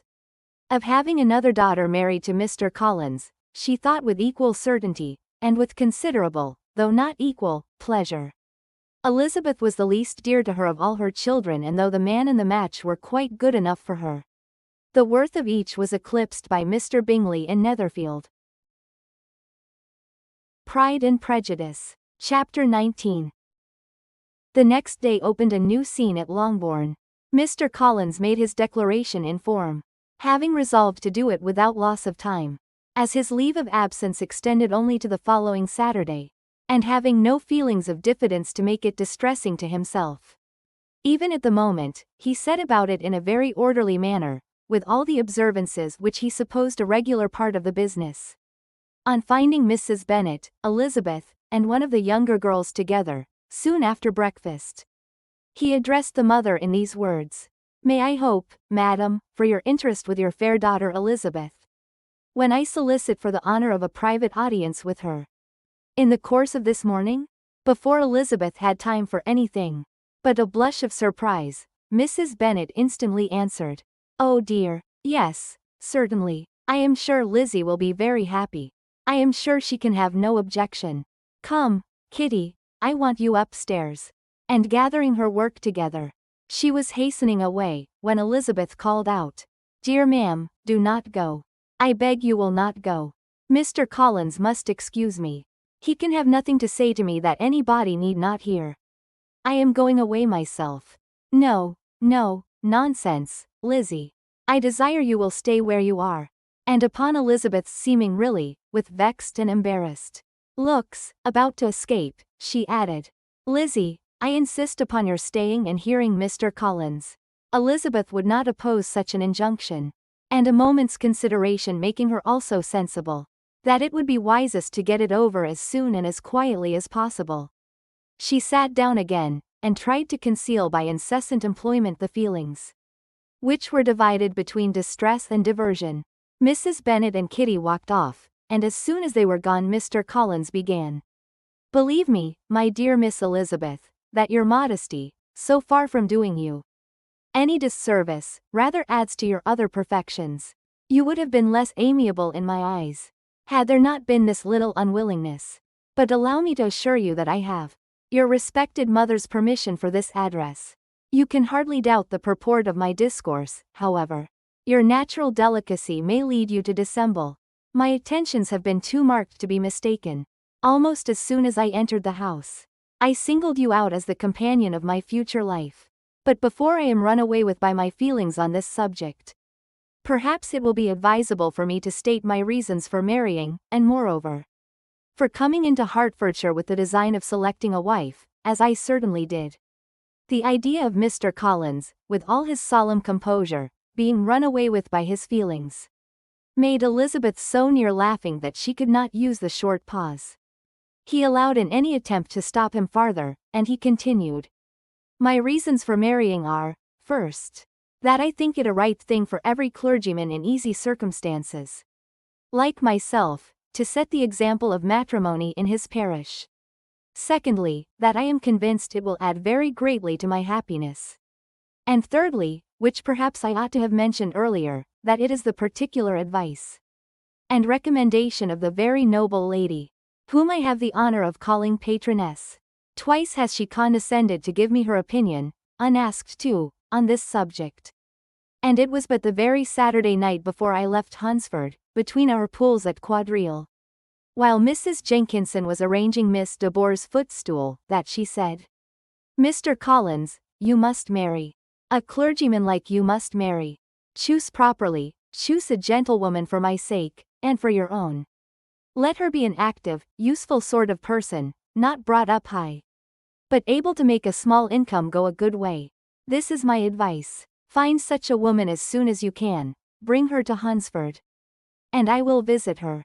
Allow me, by the way, to observe, my fair cousin, that I do not reckon the notice and kindness of Lady Catherine de Bourgh as among the least of the advantages in my power to offer. You will find her manners beyond anything I can describe, and your wit and vivacity, I think, must be acceptable to her, especially when tempered with the silence and respect which her rank will inevitably excite. Thus much for my general intention in favor of matrimony. It remains to be told why my views were directed to Longbourn instead of my own neighborhood, where I assure you there are many amiable young women.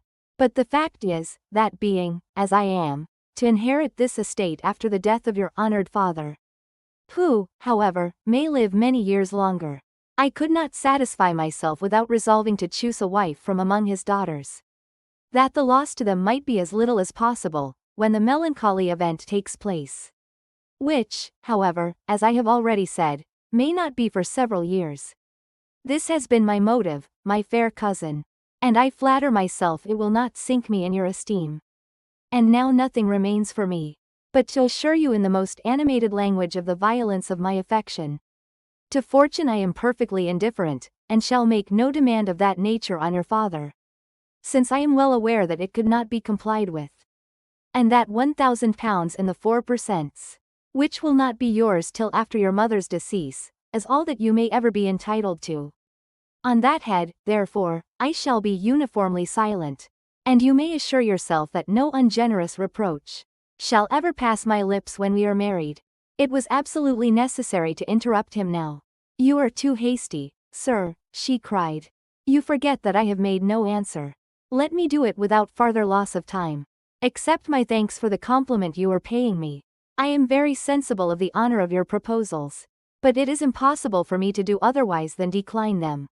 I am not now to learn, replied Mr. Collins, with a formal wave of the hand, that it is usual with young ladies to reject the addresses of the man whom they secretly mean to accept, when he first applies for their favor, and that sometimes the refusal is repeated a second or even a third time. I am therefore by no means discouraged by what you have just said, and shall hope to lead you to the altar ere long. Upon my word, sir, cried Elizabeth, your hope is rather an extraordinary one after my declaration. I do assure you that I am not one of those young ladies, if such young ladies there are, who are so daring as to risk their happiness on the chance of being asked a second time. I am perfectly serious in my refusal. You could not make me happy, and I am convinced that I am the last woman in the world who would make you so. Nay, were your friend Lady Catherine to know me, I am persuaded she would find me in every respect ill qualified for the situation. Were it certain that Lady Catherine would think so, said Mr. Collins very gravely, but I cannot imagine that her ladyship would at all disapprove of you. And you may be certain that when I have the honor of seeing her again, I shall speak in the highest terms of your modesty, economy, and other amiable qualifications. Indeed, Mr. Collins, all praise of me will be unnecessary. You must give me leave to judge for myself, and pay me the compliment of believing what I say. I wish you very happy and very rich, and by refusing your hand, do all in my power to prevent your being otherwise. In making me the offer, you must have satisfied the delicacy of your feelings with regard to my family, and may take possession of Longbourn estate whenever it falls, without any self-reproach. This matter may be considered, therefore, as finally settled. And rising as she thus spoke, she would have quitted the room, had not Mr. Collins thus addressed her. When I do myself the honor of speaking to you next on this subject, I shall hope to receive a more favorable answer than you have now given me. Though I am far from accusing you of cruelty at present, because I know it to be the established custom of your sex to reject a man on the first application. And perhaps you have even now said as much to encourage my suit as would be consistent with the true delicacy of the female character. Really, Mr. Collins, cried Elizabeth with some warmth, you puzzle me exceedingly. If what I have hitherto said can appear to you in the form of encouragement, I know not how to express my refusal in such a way as may convince you of its being one. You must give me leave to flatter myself, my dear cousin, that your refusal of my addresses is merely words of course.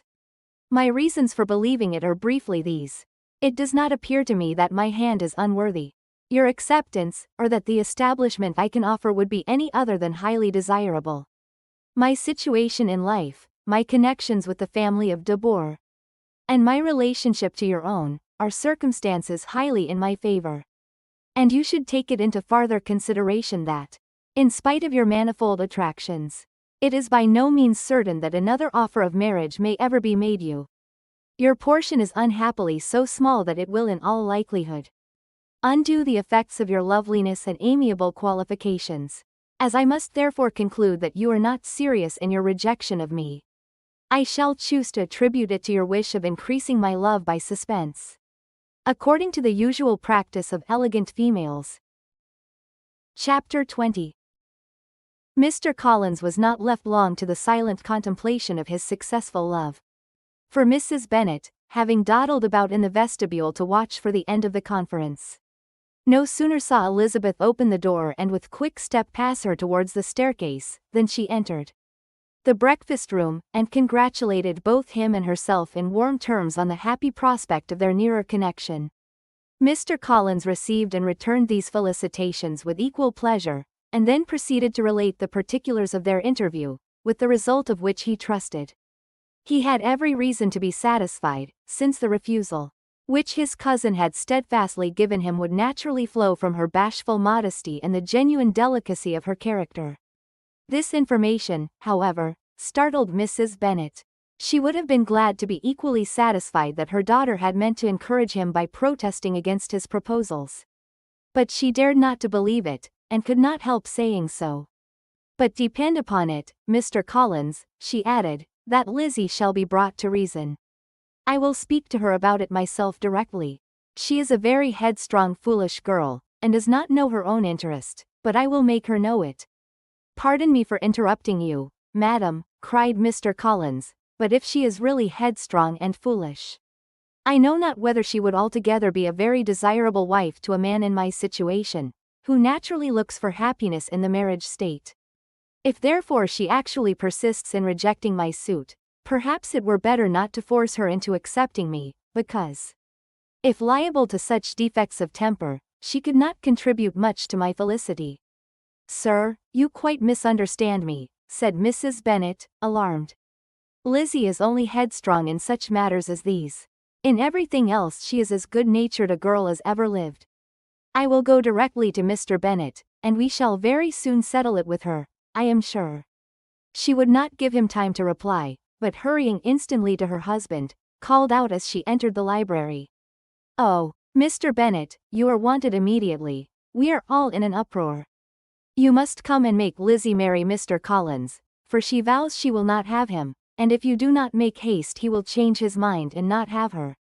Mr. Bennet raised his eyes from his book as she entered, and fixed them on her face with a calm unconcern, which was not in the least altered by her communication.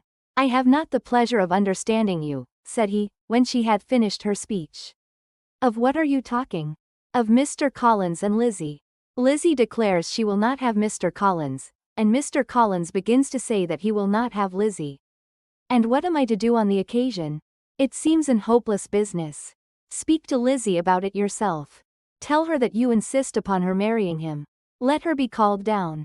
She shall hear my opinion." Mrs. Bennet rang the bell, and Miss Elizabeth was summoned to the library. "Come here, child," cried her father as she appeared. "I have sent for you on an affair of importance.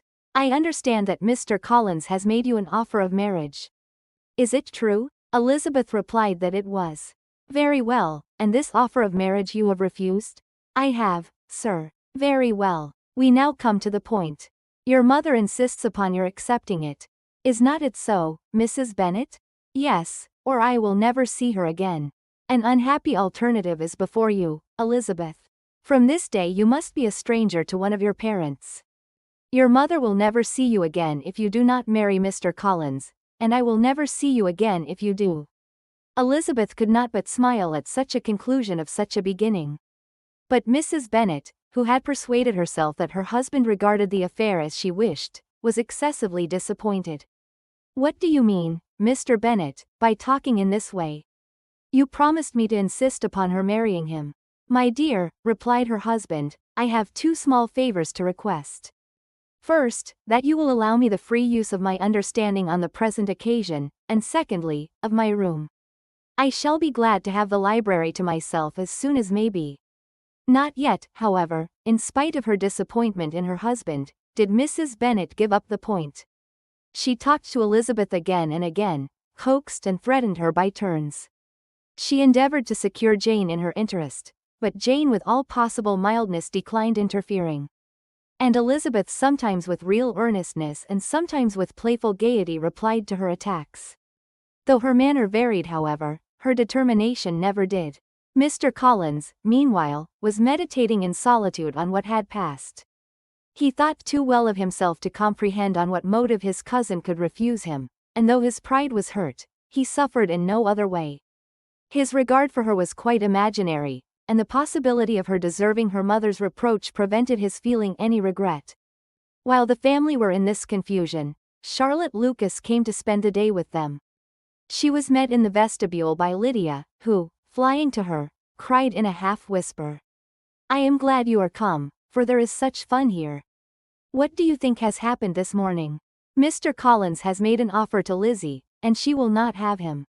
Charlotte had hardly time to answer, before they were joined by Kitty, who came to tell the same news, and no sooner had they entered the breakfast room, where Mrs. Bennet was alone, than she likewise began on the subject. Calling on Miss Lucas for her compassion, and entreating her to persuade her friend Lizzie to comply with the wishes of all her family. "Pray do, my dear Miss Lucas," she added in a melancholy tone, "for nobody is on my side, nobody takes part with me. I am cruelly used, nobody feels for my poor nerves." Charlotte's reply was spared by the entrance of Jane and Elizabeth. "Aye, there she comes," continued Mrs. Bennet, looking as unconcerned as may be, "and caring no more for us than if we were at York, provided she can have her own way. But I tell you what, Miss Lizzie, if you take it into your head to go on refusing every offer of marriage in this way, you will never get a husband at all, and I am sure I do not know who is to maintain you when your father is dead. I shall not be able to keep you, and so I warn you. I have done with you from this very day. I told you in the library, you know, that I should never speak to you again, and you will find me as good as my word. I have no pleasure in talking to undutiful children. Not that I have much pleasure indeed in talking to anybody. People who suffer as I do from nervous complaints can have no great inclination for talking. Nobody can tell what I suffer. But it is always so. Those who do not complain are never pitied." Her daughters listened in silence to this effusion, sensible that any attempt to reason with or soothe her would only increase the irritation. She talked on, therefore, without interruption from any of them till they were joined by Mr. Collins, who entered with an air more stately than usual, and on perceiving whom, she said to the girls, "Now, I do insist upon it, that you, all of you, hold your tongues, and let Mr. Collins and me have a little conversation together." Elizabeth passed quietly out of the room, Jane and Kitty followed, but Lydia stood her ground, determined to hear all she could. And Charlotte, detained first by the civility of Mr. Collins, whose inquiries after herself and all her family were very minute, and then by a little curiosity, satisfied herself with walking to the window and pretending not to hear. In a doleful voice Mrs. Bennet thus began the projected conversation. "Oh, Mr. Collins, my dear madam," replied he, "let us be forever silent on this point. Far be it from me," he presently continued in a voice that marked his displeasure, "to resent the behavior of your daughter. Resignation to inevitable evils is the duty of us all, the peculiar duty of a young man who has been so fortunate as I have been in early preferment, and I trust I am resigned. Perhaps not the less so from feeling a doubt of my positive happiness had my fair cousin honored me with her hand. For I have often observed that resignation is never so perfect as when the blessing denied begins to lose somewhat of its value in our estimation. You will not, I hope, consider me as showing any disrespect to your family, my dear madam, by thus withdrawing my pretensions to your daughter's favor, without having paid yourself and Mr. Bennet the compliment of requesting you to interpose your authority in my behalf. My conduct may I fear be objectionable in having accepted my dismission from your daughter's lips instead of your own. But we are all liable to error. I have certainly meant well through the whole affair. My object has been to secure an amiable companion for myself, with due consideration for the advantage of all your family. And if my manner has been at all reprehensible, I here beg leave to apologize." Pride and Prejudice. Chapter 21. The discussion of Mr. Collins's offer was now nearly at an end, and Elizabeth had only to suffer from the uncomfortable feelings necessarily attending it, and occasionally from some peevish allusion of her mother. As for the gentleman himself, his feelings were chiefly expressed, not by embarrassment or dejection, or by trying to avoid her, but by stiffness of manner and resentful silence. He scarcely ever spoke to her, and the assiduous attentions which he had been so sensible of himself were transferred for the rest of the day to Miss Lucas, whose civility in listening to him was a seasonable relief to them all, and especially to her friend. The morrow produced no abatement of Mrs. Bennet's ill humor or ill health. Mr. Collins was also in the same state of angry pride. Elizabeth had hoped that his resentment might shorten his visit, but his plan did not appear in the least affected by it. He was always to have gone on Saturday, and to Saturday he still meant to stay. After breakfast, the girls walked to Meryton to inquire if Mr. Wickham were returned, and to lament over his absence from the Netherfield ball. He joined them on their entering the town and attended them to their aunt's, where his regret and vexation, and the concern of everybody was well talked over. To Elizabeth, however, he voluntarily acknowledged that the necessity of his absence had been self-imposed. "I found," said he, as the time drew near, "that I had better not meet Mr. Darcy. That to be in the same room, the same party with him for so many hours together, might be more than I could bear, and that scenes might arise unpleasant to more than myself." She highly approved his forbearance, and they had leisure for a full discussion of it, and for all the commendation which they civilly bestowed on each other. As Wickham and another officer walked back with them to Longbourn, and during the walk, he particularly attended to her, his accompanying them was a double advantage. She felt all the compliment it offered to herself, and it was most acceptable, as an occasion of introducing him to her father and mother. Soon after their return, a letter was delivered to Miss Bennet. It came from Netherfield, and was opened immediately. The envelope contained a sheet of elegant, little, hot-pressed paper, well covered with a lady's fair, flowing hand, and Elizabeth saw her sister's countenance change as she read it, and saw her dwelling intently on some particular passages. Jane recollected herself soon, and putting the letter away, tried to join with her usual cheerfulness in the general conversation, but Elizabeth felt an anxiety on the subject, which drew off her attention even from Wickham, and no sooner had he and his companion taken leave, than a glance from Jane invited her to follow her upstairs. When they had gained their own room, Jane, taking out the letter, said, "This is from Caroline Bingley. What it contains has surprised me a good deal. The whole party have left Netherfield by this time, and are on their way to town, and without any intention of coming back again. You shall hear what she says." She then read the first sentence aloud, which comprised the information of their having just resolved to follow their brother to town directly, and of their meaning to dine that day in Grosvenor Street. where Mr. Hurst had a house. The next was in these words: I do not pretend to regret anything I shall leave in Hertfordshire, except your society, my dearest friend. But we will hope at some future period to enjoy many returns of the delightful intercourse we have known, and in the meanwhile may lessen the pain of separation by a very frequent and most unreserved correspondence. I depend on you for that. To these high-flown expressions, Elizabeth listened with all the insensibility of distrust, and though the suddenness of their removal surprised her, she saw nothing in it really to lament. It was not to be supposed that their absence from Netherfield would prevent Mr. Bingley's being there, and as to the loss of their society, she was persuaded that Jane must soon cease to regard it in the enjoyment of his.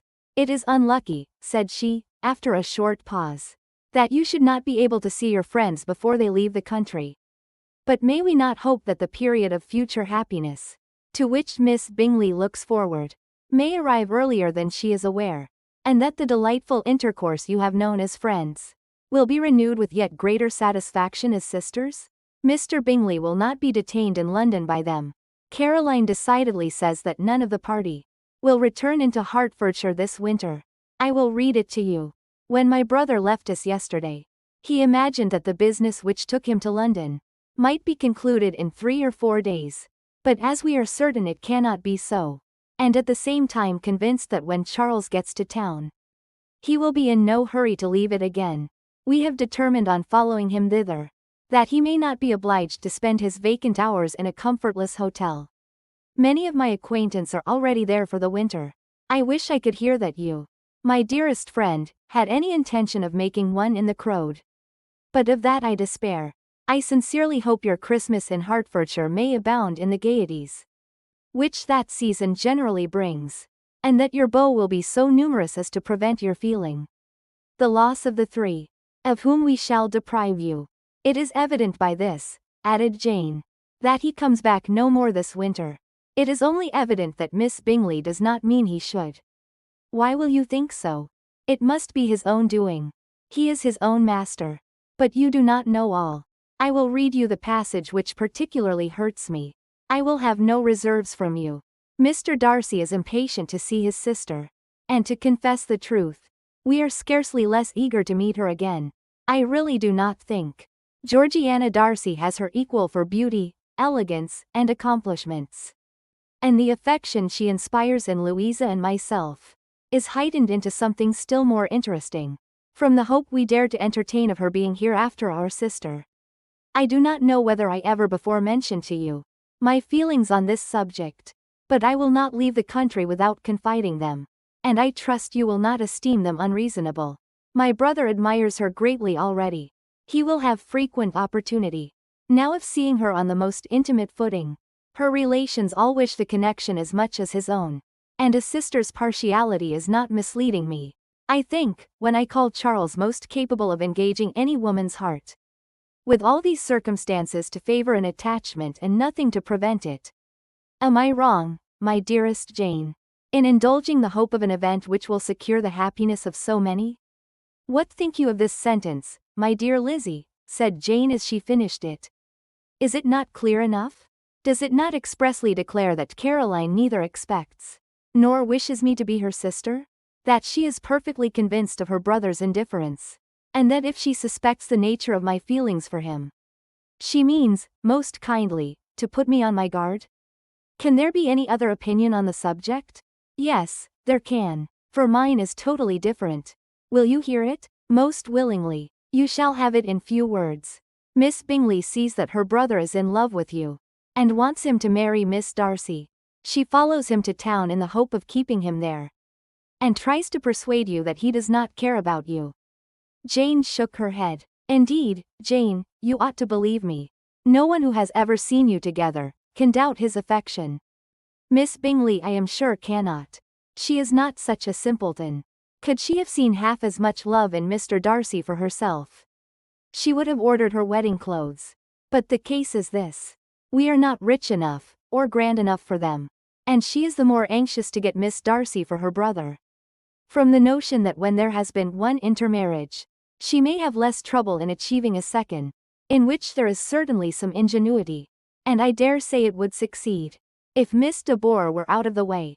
But, my dearest Jane, you cannot seriously imagine that, because Miss Bingley tells you her brother greatly admires Miss Darcy, he is in the smallest degree less sensible of your merit than when he took leave of you on Tuesday. Or that it will be in her power to persuade him that, instead of being in love with you, he is very much in love with her friend. If we thought alike of Miss Bingley, replied Jane, your representation of all this might make me quite easy, but I know the foundation is unjust. Caroline is incapable of willfully deceiving anyone, and all that I can hope in this case is that she has deceived herself. That is right. You could not have started a more happy idea, since you will not take comfort in mine. Believe her to be deceived by all means. You have now done your duty by her, and must fret no longer. But, my dear sister, can I be happy, even supposing the best, in accepting a man whose sisters and friends are all wishing him to marry elsewhere? You must decide for yourself, said Elizabeth. And if upon mature deliberation, you find that the misery of disobliging his two sisters is more than equivalent to the happiness of being his wife, I advise you by all means to refuse him. How can you talk so? Said Jane faintly smiling. You must know that though I should be exceedingly grieved at their disapprobation, I could not hesitate. I did not think you would. And that being the case, I cannot consider your situation with much compassion. But if he returns no more this winter, my choice will never be required. 1,000 things may arise in 6 months. The idea of his returning no more Elizabeth treated with the utmost contempt. It appeared to her merely the suggestion of Caroline's interested wishes, and she could not for a moment suppose that those wishes, however openly or artfully spoken, could influence a young man so totally independent of everyone. She represented to her sister as forcibly as possible what she felt on the subject, and had soon the pleasure of seeing its happy effect. Jane's temper was not desponding, and she was gradually led to hope, though the diffidence of affection sometimes overcame the hope, that Bingley would return to Netherfield and answer every wish of her heart. They agreed that Mrs. Bennet should only hear of the departure of the family, without being alarmed on the score of the gentleman's conduct. But even this partial communication gave her a great deal of concern, and she bewailed it as exceedingly unlucky that the ladies should happen to go away, just as they were all getting so intimate together. After lamenting it however at some length, she had the consolation of thinking that Mr. Bingley would be soon down again and soon dining at Longbourn. And the conclusion of all was the comfortable declaration that, though he had been invited only to a family dinner, she would take care to have 2 full courses. Chapter 22. The Bennets were engaged to dine with the Lucases, and again during the chief of the day was Miss Lucas so kind as to listen to Mr. Collins. Elizabeth took an opportunity of thanking her. It keeps him in good humor, said she, and I am more obliged to you than I can express. Charlotte assured her friend of her satisfaction in being useful, and that it amply repaid her for the little sacrifice of her time. This was very amiable, but Charlotte's kindness extended farther than Elizabeth had any conception of. Its object was nothing less than to secure her from any return of Mr. Collins's addresses, by engaging them towards herself. Such was Miss Lucas's scheme, and appearances were so favorable that when they parted at night, she would have felt almost sure of success if he had not been to leave Hertfordshire so very soon. But here, she did injustice to the fire and independence of his character, for it led him to escape out of Longbourn House the next morning with admirable slyness, and hasten to Lucas Lodge to throw himself at her feet. He was anxious to avoid the notice of his cousins, from a conviction that if they saw him depart, they could not fail to conjecture his design, and he was not willing to have the attempt known till its success could be known likewise. For though feeling almost secure, and with reason, for Charlotte had been tolerably encouraging, he was comparatively diffident since the adventure of Wednesday. His reception however was of the most flattering kind. Miss Lucas perceived him from an upper window as he walked towards the house, and instantly set out to meet him accidentally in the lane. But little had she dared to hope that so much love and eloquence awaited her there, in as short a time as Mr. Collins's long speeches would allow. Everything was settled between them to the satisfaction of both, and as they entered the house, He earnestly entreated her to name the day that was to make him the happiest of men.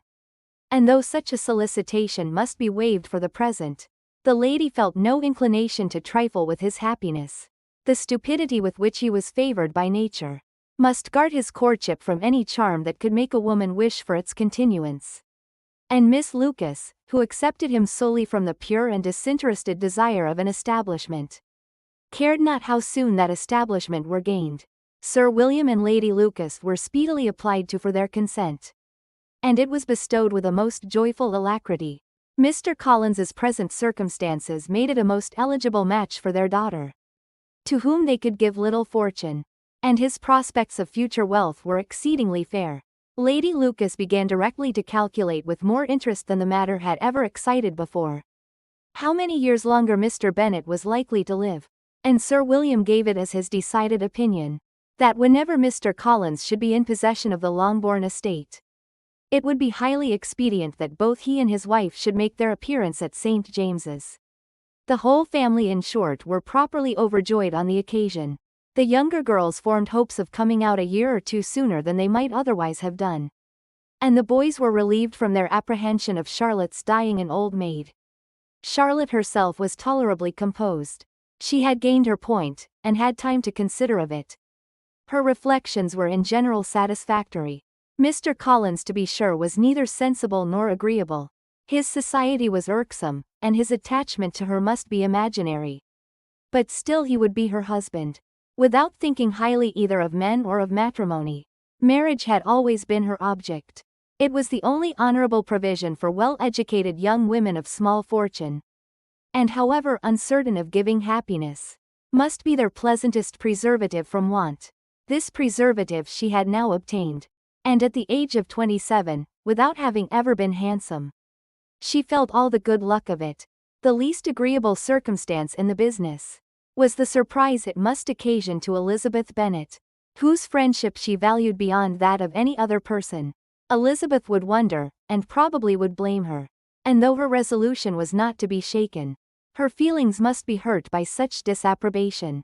She resolved to give her the information herself, and therefore charged Mr. Collins when he returned to Longbourn to dinner, to drop no hint of what had passed before any of the family. A promise of secrecy was of course very dutifully given, but it could not be kept without difficulty, for the curiosity excited by his long absence burst forth in such very direct questions on his return, as required some ingenuity to evade, and he was at the same time exercising great self-denial, for he was longing to publish his prosperous love, as he was to begin his journey too early on the morrow to see any of the family. The ceremony of leave-taking was performed when the ladies moved for the night, and Mrs. Bennet with great politeness and cordiality said, how happy they should be to see him at Longbourn again, whenever his other engagements might allow him to visit them.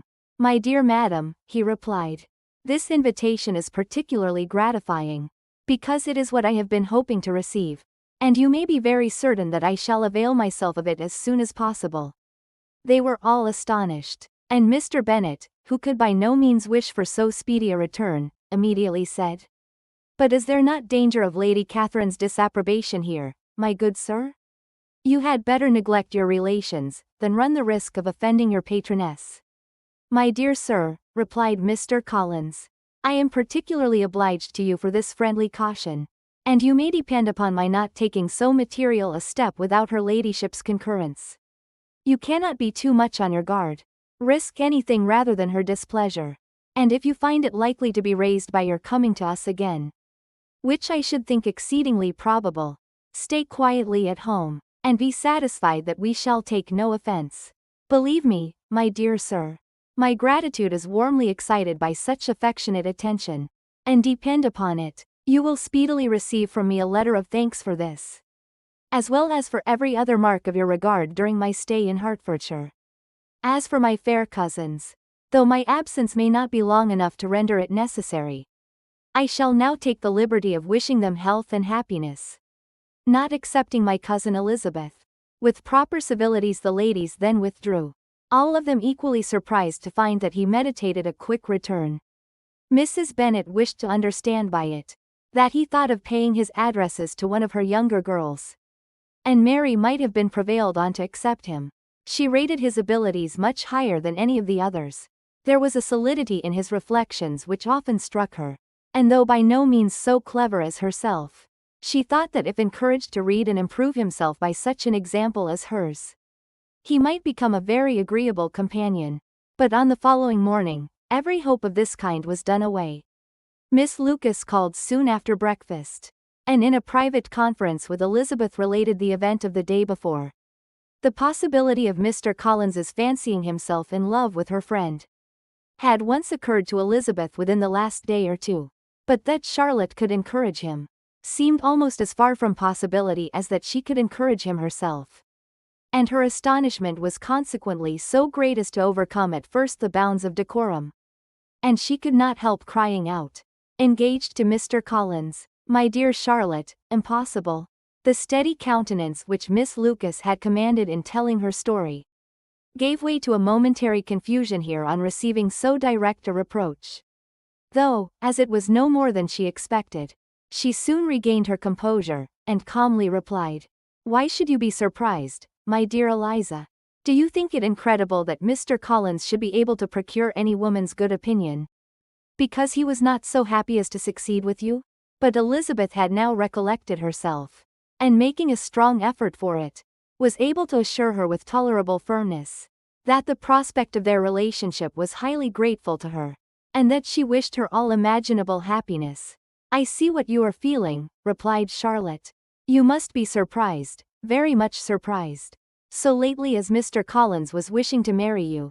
But when you have had time to think it all over, I hope you will be satisfied with what I have done. I am not romantic, you know. I never was. I ask only a comfortable home. And considering Mr. Collins's character, connections, and situation in life, I am convinced that my chance of happiness with him is as fair as most people can boast on entering the marriage state." Elizabeth quietly answered, "Undoubtedly." And after an awkward pause, they returned to the rest of the family. Charlotte did not stay much longer, and Elizabeth was then left to reflect on what she had heard. It was a long time before she became at all reconciled to the idea of so unsuitable a match. The strangeness of Mr. Collins's making 2 offers of marriage within 3 days was nothing in comparison of his being now accepted. She had always felt that Charlotte's opinion of matrimony was not exactly like her own. But she could not have supposed it possible that when called into action, she would have sacrificed every better feeling to worldly advantage. Charlotte, the wife of Mr. Collins, was a most humiliating picture.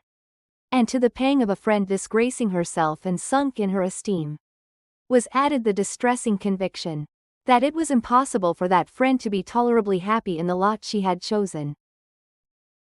Chapter 23. Elizabeth was sitting with her mother and sisters, reflecting on what she had heard, and doubting whether she were authorized to mention it, when Sir William Lucas himself appeared, sent by his daughter to announce her engagement to the family, with many compliments to them, and much self-gratulation on the prospect of a connection between the houses. He unfolded the matter to an audience not merely wondering, but incredulous, for Mrs. Bennet, with more perseverance than politeness, protested he must be entirely mistaken, and Lydia, always unguarded and often uncivil, boisterously exclaimed, "Good Lord, Sir William, how can you tell such a story? Do not you know that Mr. Collins wants to marry Lizzie?" Nothing less than the complacence of a courtier could have borne without anger such treatment. But Sir William's good breeding carried him through it all, and though he begged leave to be positive as to the truth of his information, he listened to all their impertinence with the most forbearing courtesy. Elizabeth, feeling it incumbent on her to relieve him from so unpleasant a situation, now put herself forward to confirm his account, by mentioning her prior knowledge of it from Charlotte herself, and endeavored to put a stop to the exclamations of her mother and sisters by the earnestness of her congratulations to Sir William, in which she was readily joined by Jane, and by making a variety of remarks on the happiness that might be expected from the match, the excellent character of Mr. Collins, and the convenient distance of Hunsford from London. Mrs. Bennet was in fact too much overpowered to say a great deal while Sir William remained. But no sooner had he left them than her feelings found a rapid vent. In the first place, she persisted in disbelieving the whole of the matter. Secondly, she was very sure that Mr. Collins had been taken in. Thirdly, she trusted that they would never be happy together. And fourthly, that the match might be broken off. Two inferences, however, were plainly deduced from the whole. One, that Elizabeth was the real cause of all the mischief. And the other, that she herself had been barbarously used by them all. And on these 2 points she principally dwelt during the rest of the day. Nothing could console and nothing appease her. Nor did that day wear out her resentment. A week elapsed before she could see Elizabeth without scolding her. A month passed away before she could speak to Sir William or Lady Lucas without being rude. And many months were gone before she could at all forgive their daughter. Mr. Bennet's emotions were much more tranquil on the occasion, and such as he did experience he pronounced to be of a most agreeable sort. For it gratified him, he said, to discover that Charlotte Lucas, whom he had been used to think tolerably sensible, was as foolish as his wife, and more foolish than his daughter. Jane confessed herself a little surprised at the match, but she said less of her astonishment than of her earnest desire for their happiness. Nor could Elizabeth persuade her to consider it as improbable. Kitty and Lydia were far from envying Miss Lucas, for Mr. Collins was only a clergyman, and it affected them in no other way than as a piece of news to spread at Meryton. Lady Lucas could not be insensible of triumph, on being able to retort on Mrs. Bennet the comfort of having a daughter well married. And she called at Longbourn rather oftener than usual to say how happy she was. Though Mrs. Bennet's sour looks and ill-natured remarks might have been enough to drive happiness away. Between Elizabeth and Charlotte there was a restraint which kept them mutually silent on the subject. And Elizabeth felt persuaded that no real confidence could ever subsist between them again. Her disappointment in Charlotte made her turn with fonder regard to her sister, of whose rectitude and delicacy she was sure her opinion could never be shaken, and for whose happiness she grew daily more anxious. As Bingley had now been gone a week, and nothing was heard of his return, Jane had sent Caroline an early answer to her letter, and was counting the days till she might reasonably hope to hear again. The promised letter of thanks from Mr. Collins arrived on Tuesday, addressed to their father, and written with all the solemnity of gratitude which a 12 months' abode in the family might have prompted. After discharging his conscience on that head, he proceeded to inform them, with many rapturous expressions, of his happiness in having obtained the affection of their amiable neighbour, Miss Lucas, and then explained that it was merely with the view of enjoying her society, that he had been so ready to close with their kind wish of seeing him again at Longbourn, whither he hoped to be able to return on Monday fortnight. For Lady Catherine, he added, so heartily approved his marriage, that she wished it to take place as soon as possible, which he trusted would be an unanswerable argument with his amiable Charlotte to name an early day for making him the happiest of men. Mr. Collins's return into Hertfordshire was no longer a matter of pleasure to Mrs. Bennet. On the contrary, she was as much disposed to complain of it as her husband. It was very strange that he should come to Longbourn instead of to Lucas Lodge. It was also very inconvenient and exceedingly troublesome. She hated having visitors in the house while her health was so indifferent. And lovers were of all people the most disagreeable. Such were the gentle murmurs of Mrs. Bennet, and they gave way only to the greater distress of Mr. Bingley's continued absence. Neither Jane nor Elizabeth were comfortable on this subject. Day after day passed away without bringing any other tidings of him. Then the report which shortly prevailed in Meryton, of his coming no more to Netherfield the whole winter, a report which highly incensed Mrs. Bennet, and which she never failed to contradict as a most scandalous falsehood. Even Elizabeth began to fear, not that Bingley was indifferent, but that his sisters would be successful in keeping him away, unwilling as she was to admit an idea so destructive of Jane's happiness, and so dishonorable to the stability of her lover. She could not prevent its frequently recurring. The united efforts of his two unfeeling sisters, and of his overpowering friend, assisted by the attractions of Miss Darcy and the amusements of London, might be too much, she feared, for the strength of his attachment. As for Jane, her anxiety under this suspense was, of course, more painful than Elizabeth's. But whatever she felt she was desirous of concealing, and between herself and Elizabeth, therefore, the subject was never alluded to. But as no such delicacy restrained her mother, an hour seldom passed in which she did not talk of Bingley, express her impatience for his arrival, or even require Jane to confess that if he did not come back, she should think herself very ill-used. It needed all Jane's steady mildness to bear these attacks with tolerable tranquillity. Mr. Collins returned most punctually on the Monday fortnight, but his reception at Longbourn was not quite so gracious as it had been on his first introduction. He was too happy, however, to need much attention, and luckily for the others, the business of love-making relieved them from a great deal of his company. The chief of every day was spent by him at Lucas Lodge, and he sometimes returned to Longbourn only in time to make an apology for his absence before the family went to bed. Mrs. Bennet was really in a most pitiable state. The very mention of anything concerning the match threw her into an agony of ill humour, and wherever she went she was sure of hearing it talked of. The sight of Miss Lucas was odious to her. As her successor in that house, she regarded her with jealous abhorrence. Whenever Charlotte came to see them she concluded her to be anticipating the hour of possession, and whenever she spoke in a low voice to Mr. Collins, was convinced that they were talking of the Longbourn estate, and resolving to turn herself and her daughters out of the house. As soon as Mr. Bennet were dead, she complained bitterly of all this to her husband. "Indeed, Mr. Bennet," said she, "it is very hard to think that Charlotte Lucas should ever be mistress of this house. That I should be forced to make way for her, and live to see her take my place in it. My dear, do not give way to such gloomy thoughts. Let us hope for better things. Let us flatter ourselves that I may be the survivor." This was not very consoling to Mrs. Bennet, and therefore, instead of making any answer, she went on as before. "I cannot bear to think that they should have all this estate. If it was not for the entail I should not mind it." "What should not you mind?" "I should not mind anything at all. Let us be thankful that you were preserved from a state of such insensibility." "I never can be thankful, Mr. Bennet, for anything about the entail. How anyone could have the conscience to entail away an estate from one's own daughters I cannot understand. And all for the sake of Mr. Collins too. Why should he have it more than anybody else?" "I leave it to yourself to determine," said Mr. Bennet. End of Volume 1.